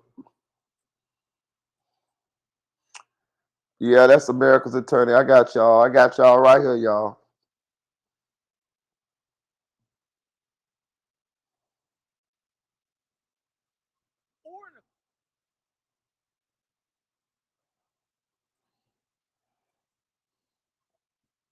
So what he gonna do is, y'all, he talking about a lot of the things that we already talked about, a lot of the conspiracies and things that we was talking about when it comes to the YNW Melly case, and he's trying to debunk them due to his understanding. You get what I'm saying? So I'm gonna play it for you. We're gonna talk about it because I want everybody getting geared up for the Melly case, y'all. That's what's going on here. So I'm gonna talk about it. I'm gonna play it, then we're gonna talk about it.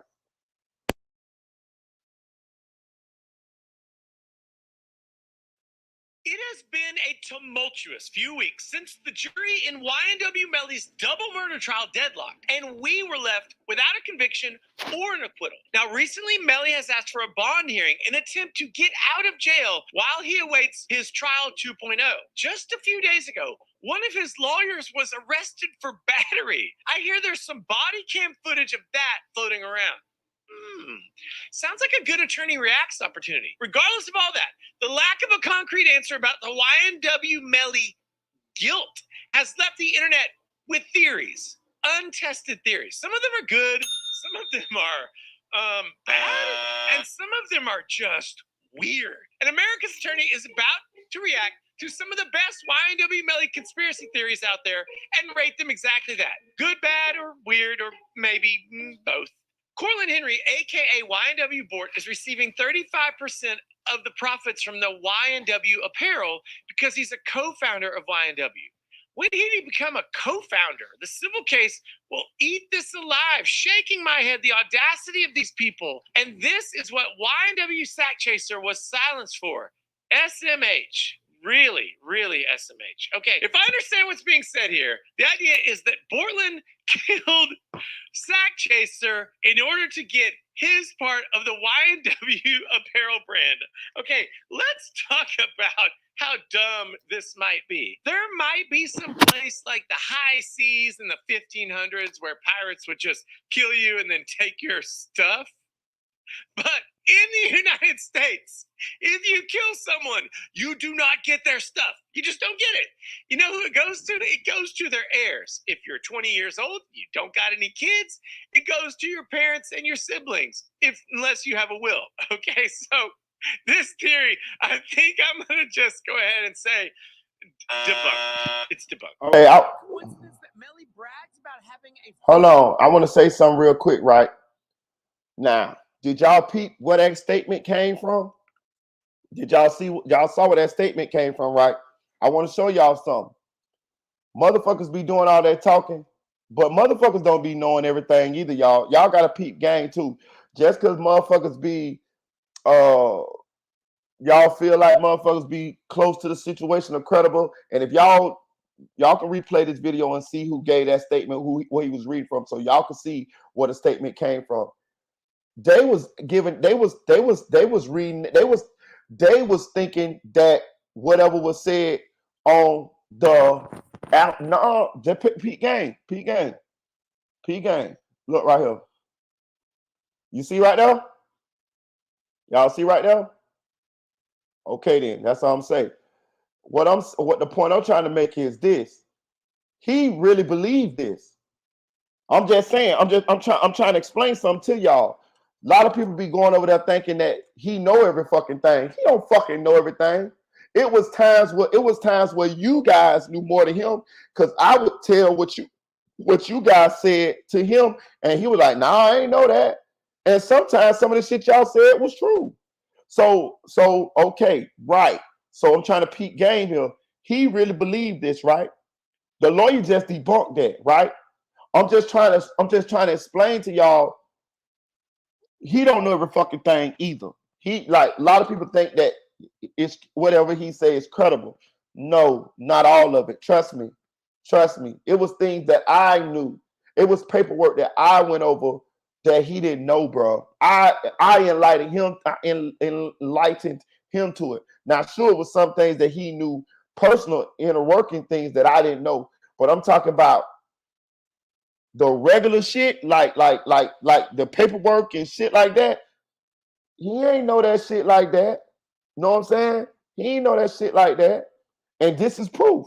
He said he really thought that whatever they said was the truth. He really thought that this was true, that Portland was getting the percentage and all of that there too. So that means what he was looking at some shit on the internet and he was believing that shit too. Listen to it.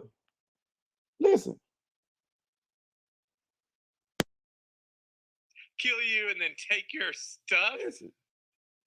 How Portland killed YNW Sack Chase YNW. When did he become a co-founder? AKA YNW Board is receiving 35% of the profits from the YNW apparel because he's a co-founder of YNW. When did he become a co-founder? The civil case will eat this alive, shaking my head, the audacity of these people. And this is what YNW Sack Chaser was silenced for.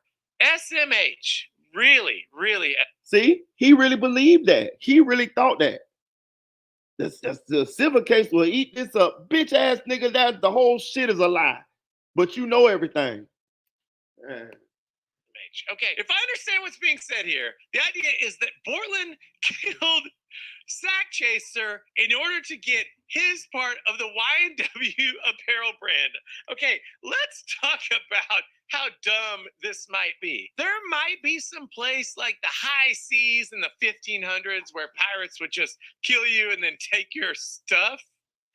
But in the United States, if you kill someone, you do not get their stuff. You just don't get it. You know who it goes to? It goes to their heirs. If you're 20 years old, you don't got any kids, it goes to your parents and your siblings, unless you have a will. Okay, so this theory, I think I'm going to just go ahead and say debunked. It's debunked. Is it a coincidence that Melly brags about having a 40mm gun in multiple songs, and the bullets found in Sack and Juvie's bodies were bullets from a 40 caliber weapon? In Juvie's song called Tissue, he even says Melly got a 40 caliber. I have great news. There are something in court called the rules of evidence, and the rules of evidence do not allow someone to have a 40 caliber gun that's hypothetical and maybe not even real that they rapped about be used to link to a killing where a 40 caliber weapon was used. Let me try to say this another way. If someone is killed with a 40 caliber gun and someone else has written a rap where they claim that they own a 40 caliber gun, that is not evidence that the rapper was the shooter. Now, does that mean the rapper wasn't the shooter? No. Does that mean that that song lyric is not admissible? That doesn't necessarily mean that either. The problem here is that the hypothetical gun in the song is not really tied in any meaningful way to the gun that was unhypothetically used in the fake drive-by actual execution where Melly was definitely in the car when the execution happened. So I like the theories in that these people understand that a 40 over here is the same as a 40 over here. But in terms of evidence, I know I said my categories would be good, bad, or weird, but this theory is dumb. Sorry. So I guess it goes under the heading of bad. It's not weird. It's just dumb. Why was Howard dropped? To be honest, Howard was the best lawyer out of the team. So I'm curious why he dropped him. My first guess is he couldn't afford him again because Howard has a lot of wins on his belt. So his price is likely way more than the other 2 or 3. And I couldn't see Melly dropping him after all this time for no reason. So my guess would be he just couldn't afford him for another trial. So this next trial is going to be very interesting to say the least. But God, I hope he doesn't have Adelstein for opening nor close. Okay, so this isn't necessarily a theory, but I'm glad we're talking about this because this is some smartness. What's said here is good. Why are you just assuming he got dropped? Howard is a favorable attorney and has other clients. Maybe he isn't available to represent Melly for the October trial. Most likely it was some scheduling issues. They didn't expect it to be a mistrial. Yeah, they did. Okay, here's the deal. Lawyers are really, really expensive. Not me, though. You can subscribe right now for free. Let's get some hype in the chat for free subscriptions to America's Attorney. Let's do it right now. So he don't know for a fact. So I just want to let y'all know he's not saying Melly's lawyer got dropped for a fact that it was financial reasons. But he's saying it's a possibility. It's more of a possibility than the other shit that they were saying. I believe that as well. And if that, and let's just go down the rabbit hole for a second. If that is the case, then we don't know for a fact. We just this is all hypothesis. This is all, we just throwing around some shit like we normally do when we trying to, get to the bottom of some shit. We talking here. If let's just say this possibility is true, then and Melly did cut the black guy off his team because of financial reasons, or maybe the guy had scheduled another trial to do or other previous engagements. That's kind of, I like put it this way. I'm pro juvie, I'm pro sex, and the family's getting justice for the situation that happened to their loved ones.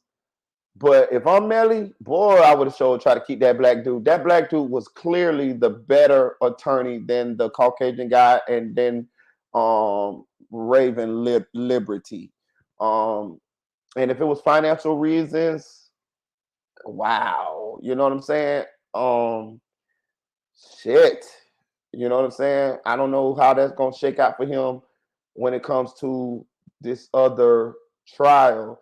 Not saying that the lawyer that he got won't do a better job. Not saying that he might not saying that he won't come out with a favorable verdict. He may. We don't know what's gonna happen. But damn, if I'm Melly, I would have definitely wanted to keep that black dude. Even if I would have had to cut them other two, that black dude would have stayed on my team. Just hit the button, because in October, I'm going to be giving you YNW Melly content, and you don't want to miss it. But as I was saying, shout out to another one. He say, I heard the other two lawyers are just as good and maybe just as expensive. I heard the same thing too. SLK say maybe the clear motherfucker willing to lie more and work with him on prices. Maybe, man. Maybe. You know what I'm saying?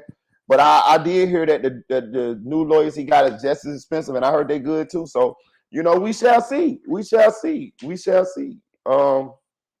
We shall see. All I know is if I went to the championship with one team, with a team, I ain't changing my goddamn team. I'm not changing my team. If I went to the championship with you, if I went to the finals with you, I'm running it back. I'm running it back. God damn it.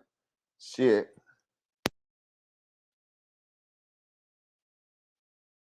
This is not a bad theory.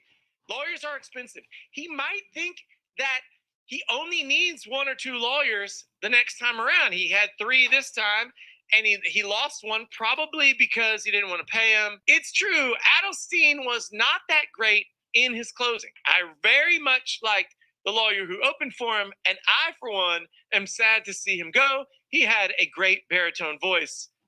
Much like me. I'm going to rate this theory, this conspiracy theory. First of all, it's not a conspiracy theory. It's a good theory. A ding, ding, ding, ding, ding. Nice work, buddy. I agree that this is the most likely outcome. It could be scheduling, could be money, but this is a smart theory. You might be right. How Melly could have got away with it. Clearly, their story was what they should have done is finally scrap the drive-by idea and describe it as some sort of ambush attack. After Melly got out of the gray car and into the red one and pulled off, another car came by on Pembroke Road and a shooter hopped out, opened that back door, and shot Zach and Juby. Another shooter shot up the other side of the car after Bortland had run off to make it look like a drive-by. Bortland got away unscathed because he ran and started busting back, explains the GSR. And then drives around making sure they don't follow him, and then gets to the hospital as soon as he can. Feel free to poke holes in this story. Oh, I will, because I'm probably not thinking of something, or give your version of what you think they should have done to get away with it. Bortland lying about the whereabouts of the drive-by is what made the police suspicious and looking deeper into it. Where do I begin? Let me count the ways. This is so dumb. This is predicated on everyone on the jury having an IQ below 20. And so if they don't have that situation, it's not going to work out. Yes, they could have said it was an ambush attack, but you got to get back to the problems with the time delay in the bullets entering the bodies from the left side and the right side. If you'll remember, it's undisputed that the bullets that came from the left side of the victims, meaning, inside the car, came into bodies that had beating hearts. Very important. The bullets that came in from the other side, they entered bodies that did not have beating hearts. This is a big, big deal. It means that some time had passed and that these two things were not related. Yes, it looks way, way more like an ambush, but you can't ambush people out at the end of this road. This is so dumb. This is so dumb. And how are Melly, you're saying Melly wasn't in the car, but that's nonsense. His phone, remember, his phone showed up at the shooting site not long later asking to be picked up. So that doesn't really work. Why did he show up alone? Why did Melly leave? Police would then proceed to pick up Melly for his statement and test him for GSR. It's already fishy. He left. So Anonymous one say, I'm gonna put your comment up there, Anonymous. He say, Marita, you think when or if he get not found guilty, Track, etc., will get charged with accessory? No. I think they should have, if they was gonna charge Track. This is my opinion. I ain't no lawyer, dog. I know you just asked me my opinion. I just want to throw that out there. Full disclaimer. My opinion is they would have already charged Track with accessory if they were going to charge Track with accessory. It makes sense for them to charge Track with accessory now or before, because you could put pressure on Track to possibly cooperate with you guys. So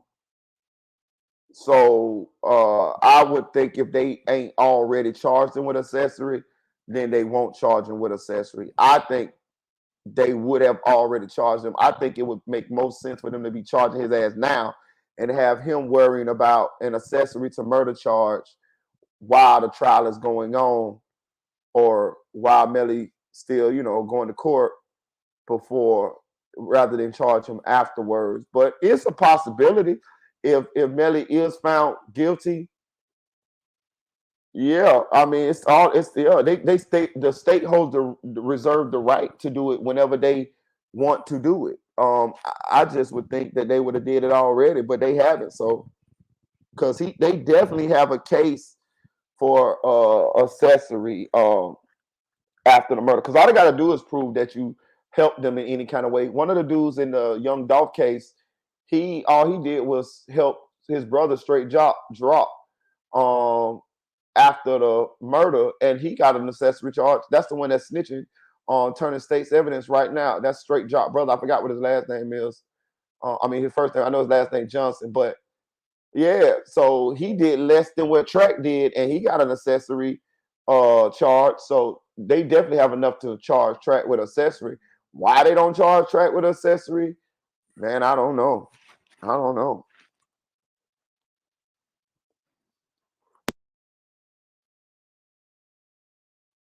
Flag. I love this guy because he's assuming, just like I am, that Melly was there. Like he left after the fact. They would have had to have a second gun and fired rounds for proof that they shot back, because Bortland would have had to give up the weapon and to have it tested for matching casings. If he tossed it, why get rid of the weapon if it was self-defense? Oh, this is a little bit genius level.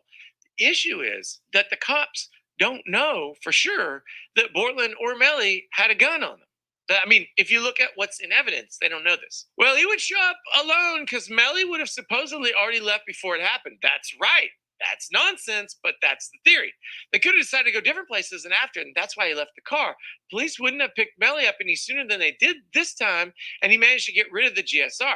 Melly could have given Bortland the gun and said that's what he shot back with. It's highly possible that more than one of them was strapped that night.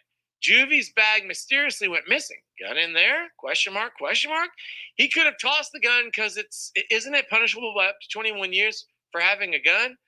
People do stupid stuff in a panic. No, it's not. We're still in America. Even Florida's in America. It's not punishable for 21 years to have a gun. I have to give this a bad. It's a bad theory. It's not weird, it's just bad. Next one. Who thinks Melly's lawyer, Stuart Adelson, is handsome? Not trying to be weird, but his face is cute. His aggressiveness is top notch. Okay. Dude, if this guy is handsome, I'm a model. This is amazing. Wow, friends, I don't know. Here's the deal. Do not hire a lawyer based on their looks. Believe me, I know. Believe me. This is a weird theory. He is not handsome. Let's move on to the next one. Who is the real killer? I'm loving this because now we're getting down to business. 309 said YNW Melly. 62 YNW Bortland. Officer Francois. Bortland Sutherland. Bortney. Christine Melly. YNW Melly. Okay. This is unbelievable. This might be the best content that the internet has ever given about this trial. Okay. Bortney Sutherland is so hilarious. I can't believe it. Bortney Sutherland is a mispronunciation of YNW Portland. If you didn't watch the trial and you don't know that Christine Bradley is the prosecutor, YNW Murphy, not a real person. Officer Francois was not the killer. I'd say we're pretty much decided. With it, YNW Melly and YNW Portland, we're in on this together. I don't know if I can keep doing this. This is amazing. It appears that the internet agrees with me that YNW Melly is likely the killer.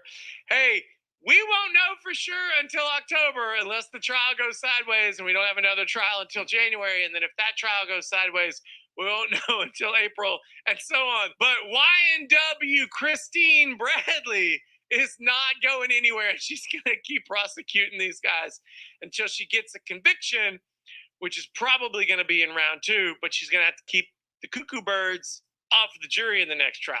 Woo! Wow, the YNW Melly Reddit page really is the gift that just keeps on giving. And I'm sure that we'll be seeing some more gems once Melly's second trial starts in October. And that's why you got to let me know that you like this video so I can post round 2 once we have more and honestly, hopefully better theories floating around. So drop a like, drop a sub, and drop your pro se opinion down below. What is the craziest YNW Melly conspiracy theory that you've heard so far? Y'all go subscribe to America's Attorney. That's the channel that was. That was America's Attorney.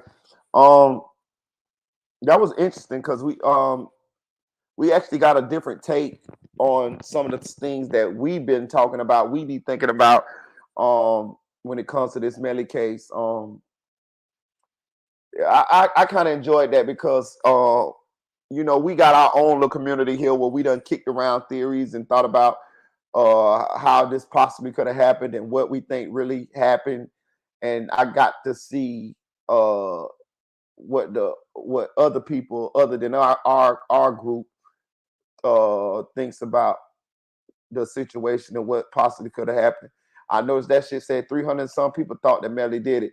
So, you know, it's looking like the overwhelming, you know, people thinking that he did it now that they done went through one trial and got to listen to all the evidence. Now can he beat it?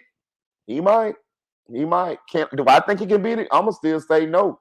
But like I said before, strange things happen in that courtroom, bro. And we saw some strange things happen during this trial, and it ended in a mistrial because those things transpired. I'm gonna say this too, y'all. When I be thinking about the Melly case, it makes me think about the O Block case too, bro. I'm gonna say this too. I'm gonna say this early. By me watching the Melly case, boy, I think Moowalk got a chance, boy. I think Moowalk got a chance when it comes to the FBG Duck case. If none of them dudes tell on Moowalk, I think Moowalk got a chance. He had a mask on. He was not in one of his cars. So all of them dudes that was in their cars, they ass probably cooked. But if they don't tell on Moowalk, I think Moowalk got a chance, bro, because he had a mask on. How can you say that's him per se? You don't got no physical evidence. You got no identification of him other than I think Trench's News told him identify him from a video. But when the actual shooting went down, you don't got no, he had a mask on. Allegedly, if he did this, he had a mask on. I think Moowalk got a chance. Now, them other motherfuckers that did that shit in their car, their ass is cooked. But if nobody don't snitch on Moowalk by me watching the Melly case, I think Moowalk got a chance, dog. Because how you got to give me something that say that's definitively him. You know what I'm saying? So, I don't know. Now, speaking of that, we're going to segue into Mama Duck because we're going to run through these last 2 topics real quick because I gotta at least get me about 2 hours before I got to get up. So Mama Duck came out and she said that she got into it with Rico Reckless. Rico ass up there so we can see him. She got into it with Rico Reckless. Rico Reckless got on the internet, said some disrespectful stuff about Mama Duck, about her OnlyFans and stuff like that. You know, Rico Reckless, he been trolling for a long time, trolling for years, and he get real disrespectful, y'all. Rico Reckless get real disrespectful. Shout out to Anonymous when he say facts, good take.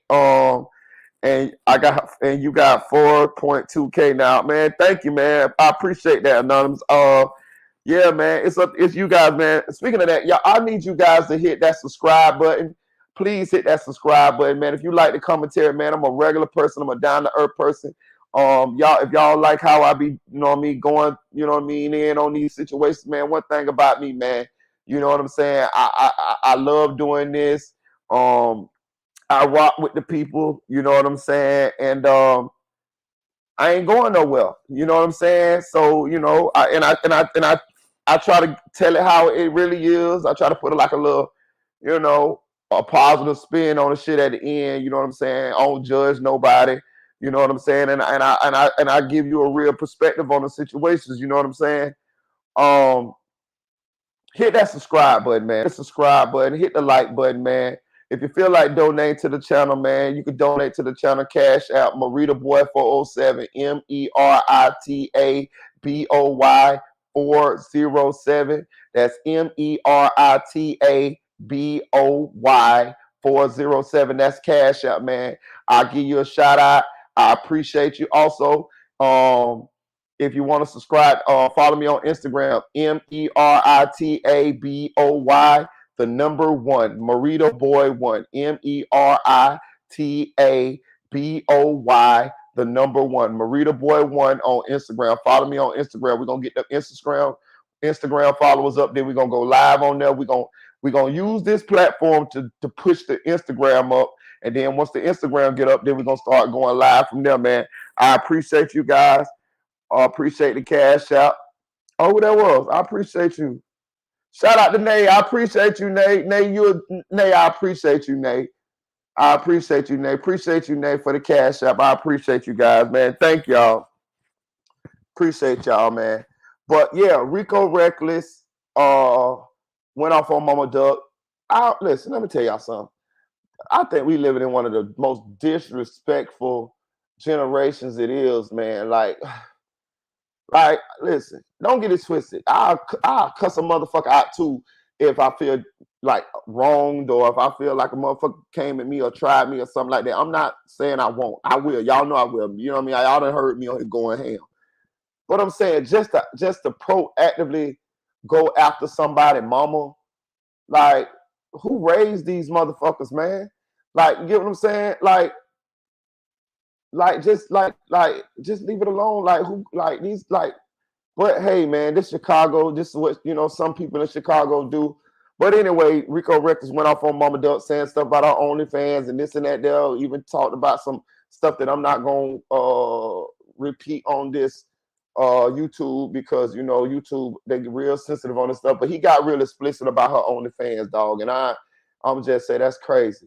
Now, her response to Rico Reckless raised the eyebrow to me because I'm a Mama Duck fan. I like Mama Duck. I sympathize with Mama Duck because she's a parent and she lost I think Mama Duck she lost 2 children to the drill culture, and I think she lost 2 other children to a fire or something like that. So she done lost like 4 children.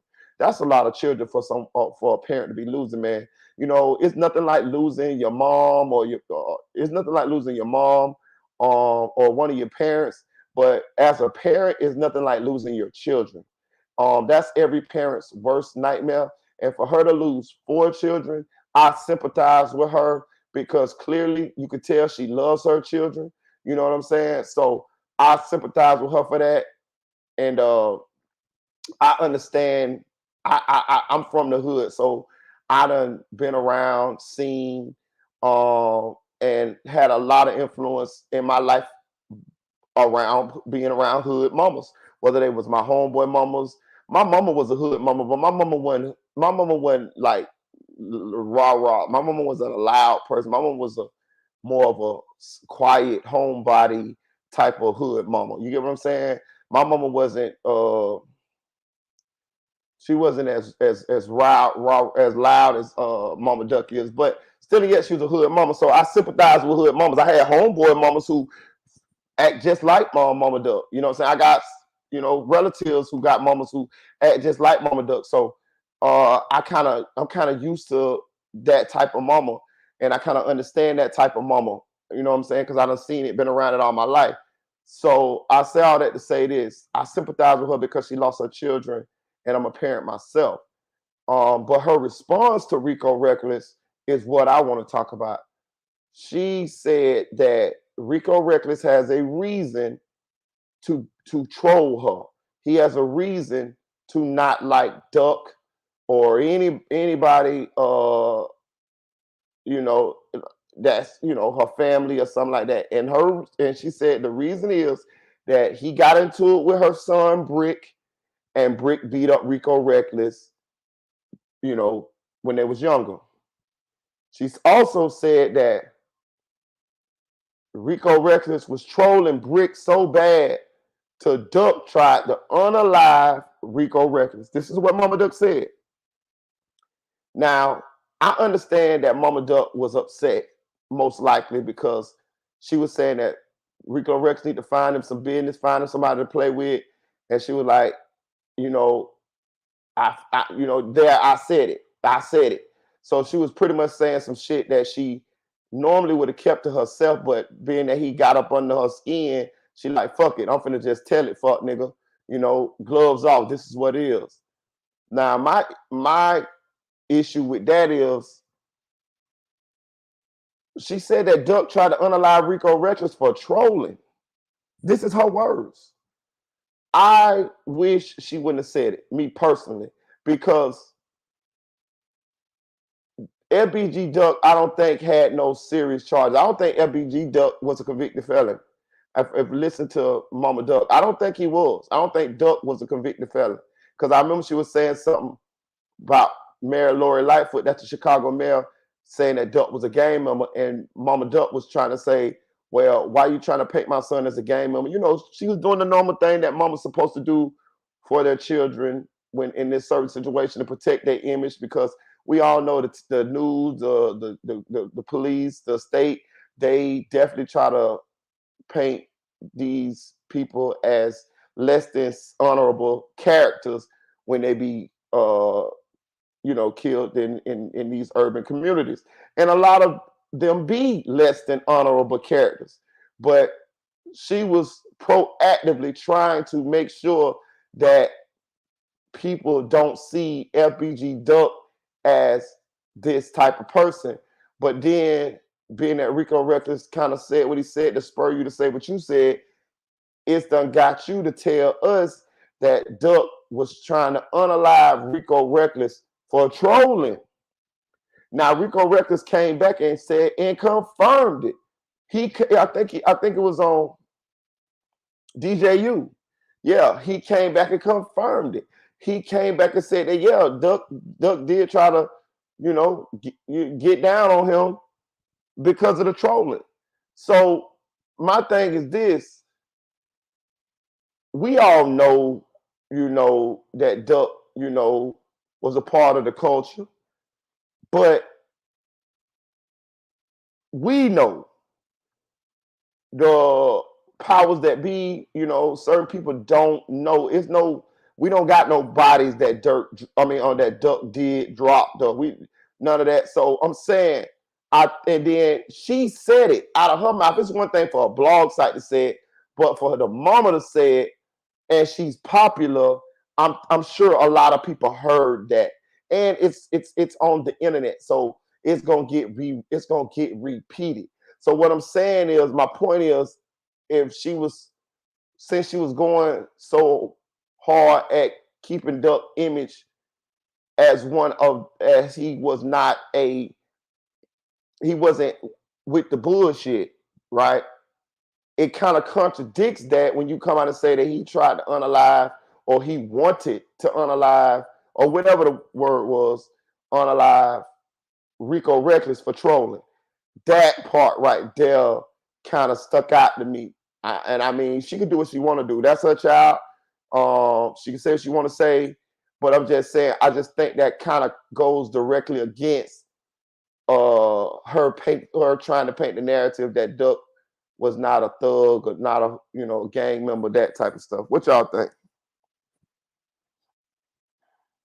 I think she tired of, and she had to watch her son die on the internet. Yeah, I think so too. Well, what Wells did Duck do? What you mean, Nate? What Wells did Duck do? I don't see what I don't know what that. What you mean, Wells? Nate, I'm trying to read what you said. Now I'm with you, Nate. I think she pissed off too and tired too. I get it. I just wish he wouldn't have said it because, I mean, at the end of the day, Duck gone. We all know it's not going to cause no harm because it's after this case, it's over anyways. They'll be able to get some closure. They'll be able to get some closure, and no matter what comes out about Duck at this point, it's not gonna hurt. It's not gonna hurt anything. You know, it's not gonna hurt anything. And a lot of us already, you know, I ain't gonna say I think Duck is a murderer. I don't. Me personally, I don't think Duck. I don't think Duck got no bodies. Me personally, I don't. Could I be wrong? Yes, but I don't think Duck got no bodies. I think Duck just was a person that had a lot of respect, and I think Duck could get your ass gone if he wanted to, and I think he would protect himself and do his thing. But I don't think I actually look at me personally. I've been in the streets a long time, bro. Duck looked like to me like somebody that really wanted out of the streets. Duck looked like somebody to me that he felt like he had to be that way in order to survive in the environment that he was in. But I could clearly see that Duck had a good heart. Duck, if Duck would have got a chance to blow up off of his music and get out of Chicago, he was going to change totally. Duck was going to be a businessman. Duck was going to be a successful rapper. He was going to always protect himself and talk his shit. But Duck was not going to be somebody that's proactively out there trying to get the ops out of here. I could clearly see that. He looked like he looked like somebody to me that felt like he was trapped. It looked like he wanted to get out of that life, in my opinion. That's what it looked like to me. Yeah, that's what I'm saying. You know what I'm saying? Exactly, Nate. And I think he would have gotten out had he got an opportunity, had he been blessed to live a little bit longer, man. I think so. I'm a Vaughn fan of his music, not of the person he was, but of the music. But I was rooting for Duck, and I think that's what a lot of the outsiders are. Because I'm from Florida, I'm not Chicago, so you know I don't have no dog in the race. You know what I mean? Like I think a lot of us on the outside looking in, that's watching or watch the drill culture. I think we was a fan of the characters, and we really didn't want to see either or of them perish. We wanted them to be able to keep giving us good music from both sides. You see what I'm saying? So when Vaughn died, that I didn't like that. When Duck died, I didn't like that either. You know what I'm saying? Because it was like why? You know what I mean? I wanted you guys to keep making music, and you know, and I wanted to see you guys come from those environments to being successful. It would have made me feel good to see somebody coming out of those situations to be successful, you know. And I think a lot of us felt that way listening to them. And so rest in heaven to RIP. I mean, rest in heaven to King Von, and rest in heaven to FBG Duck. And so Rico Reckless, to me, you out of pocket for what you said, but at the same time, you got a reckless mouth. And just remember, the tongue is life and death in the power of the tongue. And be careful what you speak, because you may speak some shit into existence. And be careful of that negative energy that you put out into the universe. I mean, we done seen it time and time again. These guys making these songs about doing this and doing that to seize people, and that stuff comes back.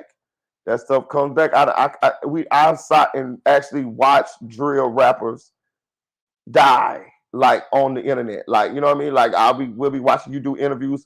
The latest one was FBG Cash. You know, we was watching FBG Cash. We was watching FBG Cash do interviews. We was watching FBG Cash drop videos, this and dirt. We was watching FBG Cash talk about the situation with Skinny and Fat Shawty killed each other, and then next thing you know, you turn on YouTube and LBG Cash got murdered. You know, so 051 Melly, exactly 051 Melly. You know what I'm saying? So I ain't gonna cap. I like the 051 Melly for some reason. Don't know him, but you know, again, like I say, you see these characters, you see these people on the internet. You never met them in your life, but you just be drawn to them for whatever reason. And I for some reason 051 Melly just looked like somebody that I would have liked it. You know what I'm saying? Who knows? But it just seemed like somebody that I would have liked it. You know what I'm saying? I think I would have got along well with Duck too. You know what I'm saying? Even though I don't know these people, I'm just saying I wish I would have got an opportunity. I wish all these people would have lived, and they would have stopped doing what they was doing, and they would have found a way to monetize themselves and blow up. Cause you got some that's doing it now. You got King Yellow, you got LYBJ Man, you got Tay Capone, aka Tay 600, you got Tay Savage. It's a lot of them. It's more than that. Rico Reckless. It's a lot of them. You know what I'm saying? That's actually coming out of those situations, and you know they taking the history and the story and the clout of being from Chicago and being in the drill culture and being in that group of pioneers who started this culture that spread across the world, because it's people that do drill music in Europe, London, the UK, and these people are actually monetizing themselves and being able to possibly take care of their families. You know, now it's a lot of death, it's a lot of bloodshed, it's a lot of people that lost their lives along the way. But those who have lived this long are finding a way to use the internet to monetize monetize the situation. They say, me too, I felt like I knew him. Exactly. You know. But rest in heaven to them boys. Let's get to the next topic. So we're gonna talk about what her name? Tiffany Pollard. And it's gonna be a quick one. Where you at, Tip? So Tiffany Pollard is New York from the show Flavor of Love and I Love New York. This is Tiffany Pollard right here. So I'm going to play a little Tiffany Pollard so you'll know who she is.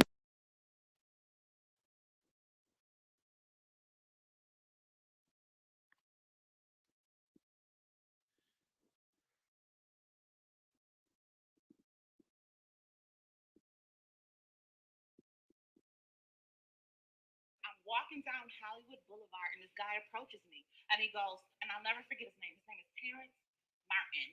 And he goes, "Are you single? Because I'm casting for a love show." And I told him I was not single because I thought he was hitting on me and he wasn't the cutest. So I walked into the store and he follows me into the store and he said, please give me your contact. Just trust me on this. I can make you a star. And the rest is history. I was literally walking down Hollywood Boulevard on the Starboard Walk. And that's how I got discovered. I'm walking down Hollywood Boulevard and this guy approaches me. That's New York right there. What's up, nephew, for real? Hey, Nep, what's up with you, dog? Listen, listen. Hey, Nep, I ain't seen you in a while, cuz. What going on? What going on, Nep? What going on now? Where you been? Where you been? Hey, Juice Man, where you been? I've been selling dope. Hey, Juice Man, where you been? I've been rocking coke. Hey, Juice Man, where you been? I've been getting all this money, riding around the cab, counting, serving all these junkies. That's Juice Man, man. Shout out OJ the Juice Man. I opened up a Juice Man once. Yeah, once. But yeah, that's New York, y'all. So this is her now, y'all. And people are like wondering what happened. Why, how is she this? What's going on with her, man? So we're going to look at her. We're going to try to see what's going on. Do she need some Is it some health reasons, or is she on that path? What are y'all thoughts about New York? That's right, I love New York. Make sure I check out my recent live stream too. She done lost a ton of weight.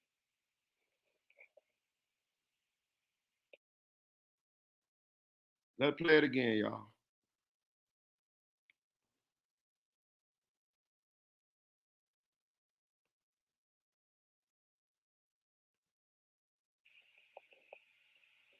What are y'all thoughts about New York?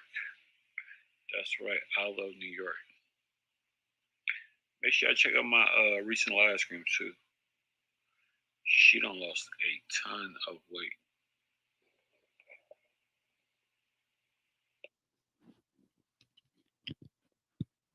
Bruh. Okay, so look. So you go from looking like this to that. Look, man, let me tell y'all something, man. Listen. Y'all know me. Y'all know me. I'ma always give you, I'ma always try to uplift y'all, dog. Listen, let me tell y'all something. I don't know what's going on, but I'm gonna tell a couple jokes in here too. I'm always crack. I'm gonna say this. I don't know what's going on with Miss New York. I'm gonna say this, Miss Tiffany Pollard. I'm gonna say this. It look like you're on that vibe. You know what I'm saying?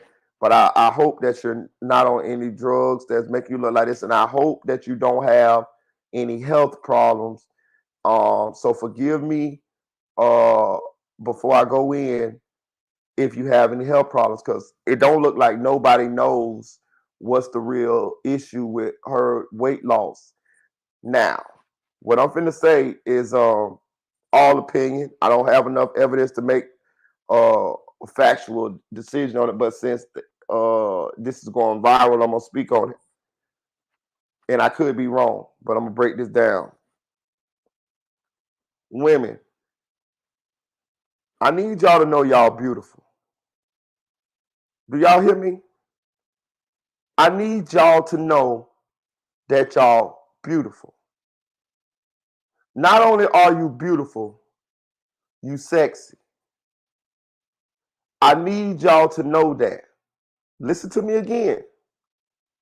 Women, big, small, whatever. I need you to know that you're beautiful. I need you to know that you're sexy. And let me tell you why this is key. Sexy does not come from looks.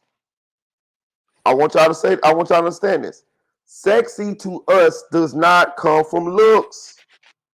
Sexy comes from confidence from within. It is your magic. It is what makes you special. You have magic, women. Y'all got magical fairy dust sprinkled on y'all. When God made y'all, he sprinkled magical pixie dust on y'all. Y'all are beautiful just the way you are. I have friends that like heavy set women. I have friends that do not want what people would consider a woman with a nice shape, whatever. They want nice, full-figured women, BBWs. I got friends like that love BBWs. Women, I need y'all to understand that us men, we gonna love you anyways. Now, I understand sometimes the way you look may affect you, your confidence. You see what I'm saying? And to the point where we may think you're beautiful, but you may not feel like you're beautiful. So you do things, you get cosmetic surgery, or you do certain things in order to make you feel better about yourself. Because if you don't feel good about yourself, then it don't matter what we feel if we feel good about you. I get it. I done talked to women about that. But I just want y'all to understand, and I get it. Do what you want to do. This is your life, it's your body. But I just want y'all to understand that you don't have to do all that for us. I promise you. Somebody gonna pick you. Trust me when I tell you this. Trust me when I tell you this. You now, if you want to, work out or whatever, I encourage you to. But what I'm saying is, you don't have to do any of this other drastic stuff that may cause you health problems or stuff like that for us. I'm telling you, if you put 50 men in front of 50 women and they all, different shapes and sizes, trust me, somebody gonna pick you and gonna love you. Trust me when I tell you this, ladies. Trust me, somebody gonna pick you. So if you 300 pounds, trust me, somebody gonna pick you. If you 110 pounds, somebody gonna pick you. If you're 150 pounds, somebody gonna pick you. It doesn't matter to us. We love you for who you are. Just like somebody can look at Vanessa Williams, who used to be Miss America or whatever, and think she's beautiful. It's somebody that can look at that looks at Lizzo and thinks she's exactly the same as beautiful as Vanessa Williams, who used to be Miss America. It's the same. Trust me when I'm telling y'all. So I don't know what New York's issue is. I don't know if it's a health problem or whether she had an issue with how she looked, so she wanted to fix it. But as we can see, a lot of times when people go overboard with this, trying to make themselves look a certain kind of way or look different than what they used to look, or fix certain things, allegedly fix certain things on themselves, they end up messing themselves up. To me, Lil' Kim looked it way better before all the plastic surgery. If she would have stayed regular, she would have aged into a beautiful black queen. She looked like she done had too many plastic surgery operations now. So I don't know what's Miss Pollard, Tiffany Pollard's situation, New York's situation. I know the internet is undefeated, and we're gonna find out within the next couple of days because her weight loss is drastic. I'm gonna pray for her. I ask you guys to extend y'all prayers to her, because whatever going on with her, it doesn't look healthy. It doesn't look healthy, and I don't know if it's a mental thing too, because she took this video thinking that we gonna think that this looks healthy, and it don't. I like you better right here. I like you better right here with the purple on. You know what I'm saying? You look healthy. You know what I'm saying? Like, I don't know what the look you try. It looked like she'd have had a nose job too. I don't know what look she going for, but I'm saying, baby, you beautiful just the way you are. And I want all y'all to know this, man. We like stretch marks. We call that tiger. We like a woman with a little tiger in them. So if you got them little stretch marks on your thighs, we love that shit. Know what I'm saying? If you got a little pudge on your stomach, nigga, we run over that little pudge like the speed bumps in a apartment complex in the ghetto. Nigga, we run right over that shit. Nigga, get right to the to the goodies. So I need y'all to understand, ladies, you beautiful. I'm gonna keep saying that. You beautiful. You beautiful. Don't let the internet and all these Instagram models make you think that you're not beautiful. Yeah, we run right over them speed bumps. It's a lot of love when you get on over that speed bump. No, I'm talking about we run right over it, goddammit, and love you to death just because. You know what I'm saying? And if you ain't got nobody that's loving you the way you are, I suggest you get you somebody that love you the way you are, cause it's out there. It's somebody that'll wrap their arms around you, goddammit, and hug you, and when y'all in the bed. You know what I'm talking about? In the middle of the night, he'll wrap his arms around you and hug you and sleep up under you. You know what I'm saying? That's no matter what size you is. You know what I'm saying? I know at my age, I don't go for looks as much as I used to. Me personally, I don't. You know what I mean? I'm more like the person. I fall in love with the person more so than the looks. I would if you were 8 or 9 with a nasty attitude, give me a 6 or a 5 or a 7 with a good heart, caring, and I'll say and I'll bypass on that 8 or 9 with you know what I'm talking about. I promise you I will. I promise you I will. Who? Damn all that shit. You know what I'm saying? I want you women to know we love y'all. I don't know if no black man or men or whoever have told y'all this lately, but I'm gonna tell y'all. Fuck what a nigga telling y'all. We love y'all. We love y'all. Whether they want to tell you this or not. You know, women, you know, men, what about a 2 or a 3? Oh, 2 or 3. Hey, hey, 2 or 3 kind of low there, Nate. That's kind of it's somebody for you, but you might not be for me. 2 or 3. No, I'll take a 5. I'll take a 5 though. I'll take a 5. 2 or 3 might not be for me. You know what I'm saying? But I'll find somebody for you. You know what I'm saying? But if you, I don't know if you got somebody that's telling you that they love you, but you need, I'm telling you, goddamn it, I'm telling you, we love you. They try to play, niggas try to nowadays try to, downplay that shit and try to, bitches ain't shit and I don't know. That's a goddamn lie. That's a goddamn lie. We love y'all too. You know what I'm saying? That's a goddamn lie. Don't let a nigga fool you. I tell you what, goddamn it. Fuck around and cheat on that nigga and see don't he be howling at the moon, crying like a motherfucker. You know what I'm talking about? For real. You know what I'm saying? Shit. We take shit like that. We take breakups and shit way harder than women. The same dude that told you he ain't in his feelings and all that shit. When he had alone by himself, we be crying like a motherfucker.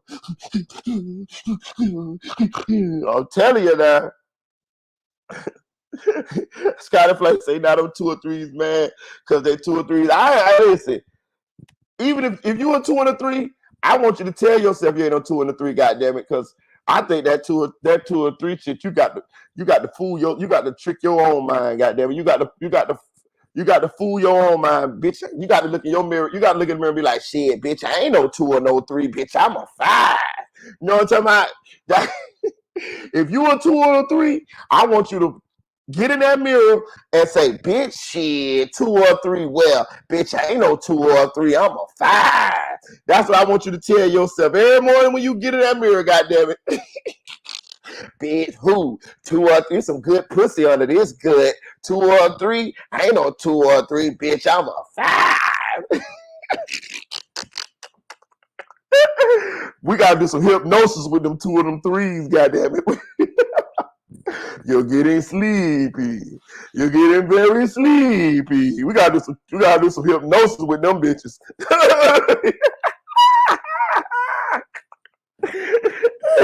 If you a 2 or 3, you got some structural damage. A 2 or 3? Shit. God damn.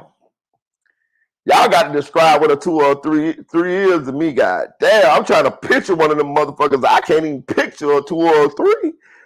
Shit.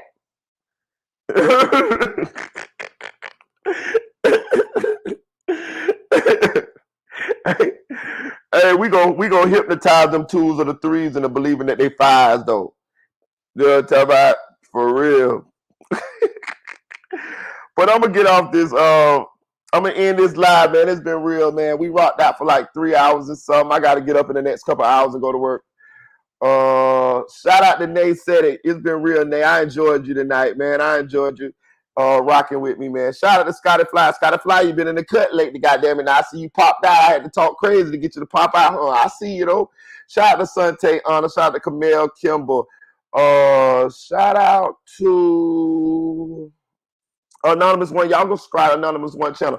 Also go subscribe to Silk Foster Junior's YouTube channel, man. He got a nice podcast. He doing a lot of big things over there, man. Silk came through and showed us some love tonight. So I want y'all to go subscribe to Silk's channel, man. Shout out to SLK, man. Some like Clout, man. Appreciate your gang. Inglewood. Shout out to my boy Audio Crack 22. He must be asleep or something because he ain't stopped through tonight. But shout out to Audio Crack 22. Who else? Shout out to Kel1K. Do it, manita. Do it. Shout out to Jay, man. Appreciate you, Jay, for stopping back through, man. Shout out to who else? I'm gonna give y'all a shot before I get out of here, man. Who else? Yeah, it was a nice live though. I enjoyed myself. Shout out to Chicks 1000, aka the Chick 1K. That's my girl. Shout out to Nephew for real, man. What's up, Nell? I'm gonna go. I already know what I'm gonna do. I'm going to Instagram. I'm finna harass Nell in the goddamn DM. You know what I'm talking about? God damn it. Shout out Ursula Amos. I appreciate you coming through, showing us some love, spreading those good vibes. Shout out to Poetry 2000, man. Shout out to Mr. 36. Appreciate you, gang. Who else? Shout out to Presto Kenny. That's home team right there, y'all. Who else? Give me a couple hours of sleep before I got to get up and chase this paper. I said Sante honor them. All right. Oh, shout out to Ashley. All right, Ashley, you don't come through more often. I'm gonna start shooting at your feet, Ashley. I already told you. Shout out to Two Real Always. Appreciate you, gang. Appreciate you. Shout out to Cody Lee. Cody Lee was the first one to chime in. Appreciate you, Cody Lee.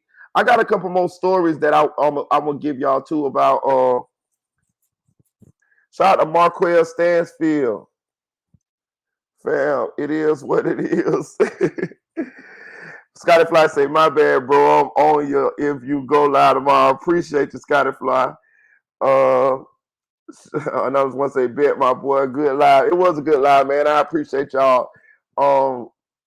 I got some more stories about some individuals that I want to bring to y'all, but I'm trying to get their pictures. Man, I got a story about my Puerto Rican partner. Well, he's Cuban. He was actually Cuban. My Puerto Rican partner, Robert Sanchez, man. And I met Robert like in 2002. He came through the hood and he pulled up on me, man, like out the blue. Like he pulled up on me and it was a crazy how we became friends. And like he Cuban, like I'm talking about Cuban like a motherfucker. And I had a pit bull at the time and he had a pit bull at the time, and he pulled over in the hood, like in the fucking hood, nigga. And asked me about my dog. And me and him started talking. And we hit it off. And we were friends for about 10 to 15, probably about 15 years. And I ain't going to spoil the story, but the story is an amazing story. He was my best friend. Like when I mean my best friend, like I mean my best friend, like my best friend. And I met him when I was grown. You know what I'm saying? And we got a lot of adventures together. And I ain't gonna spoil the story, but it's an interesting story. And I want to tell you his story because I was there and I watched it all, his life unfold. And his name was Robert Sanchez, but I'm trying to get some pictures of him, and then I'll be able to tell y'all the story. Well, but I might can't get no pictures of him. So, but I'm gonna tell y'all his story. It ends tragically. But I was thinking about him the other day, and because I was thinking about people. I got a lot of people I can do stories on, but I want to do one on Robert, man. But the hold up with Robert is I have no I have no picture of Robert. But I'm going to tell his story. but I might just do it on a live since I have no picture of Robert. But yeah, I want to be able to tell my boy story because he was my best friend, dog. Like my best friend. Like we was close. You know. So and it was some amazing things that happened in those 15 years that I knew Robert. And so I'm gonna tell y'all Robert's story. One day here soon. I'm just trying to get the pictures of Robert. If I can't, then I'm gonna just tell it on the live. I ain't gonna make a video of it. I'm just telling on the live. I might do it. I might do it someday soon here. But thank y'all. I appreciate y'all. We rocked out for 3.5 hours.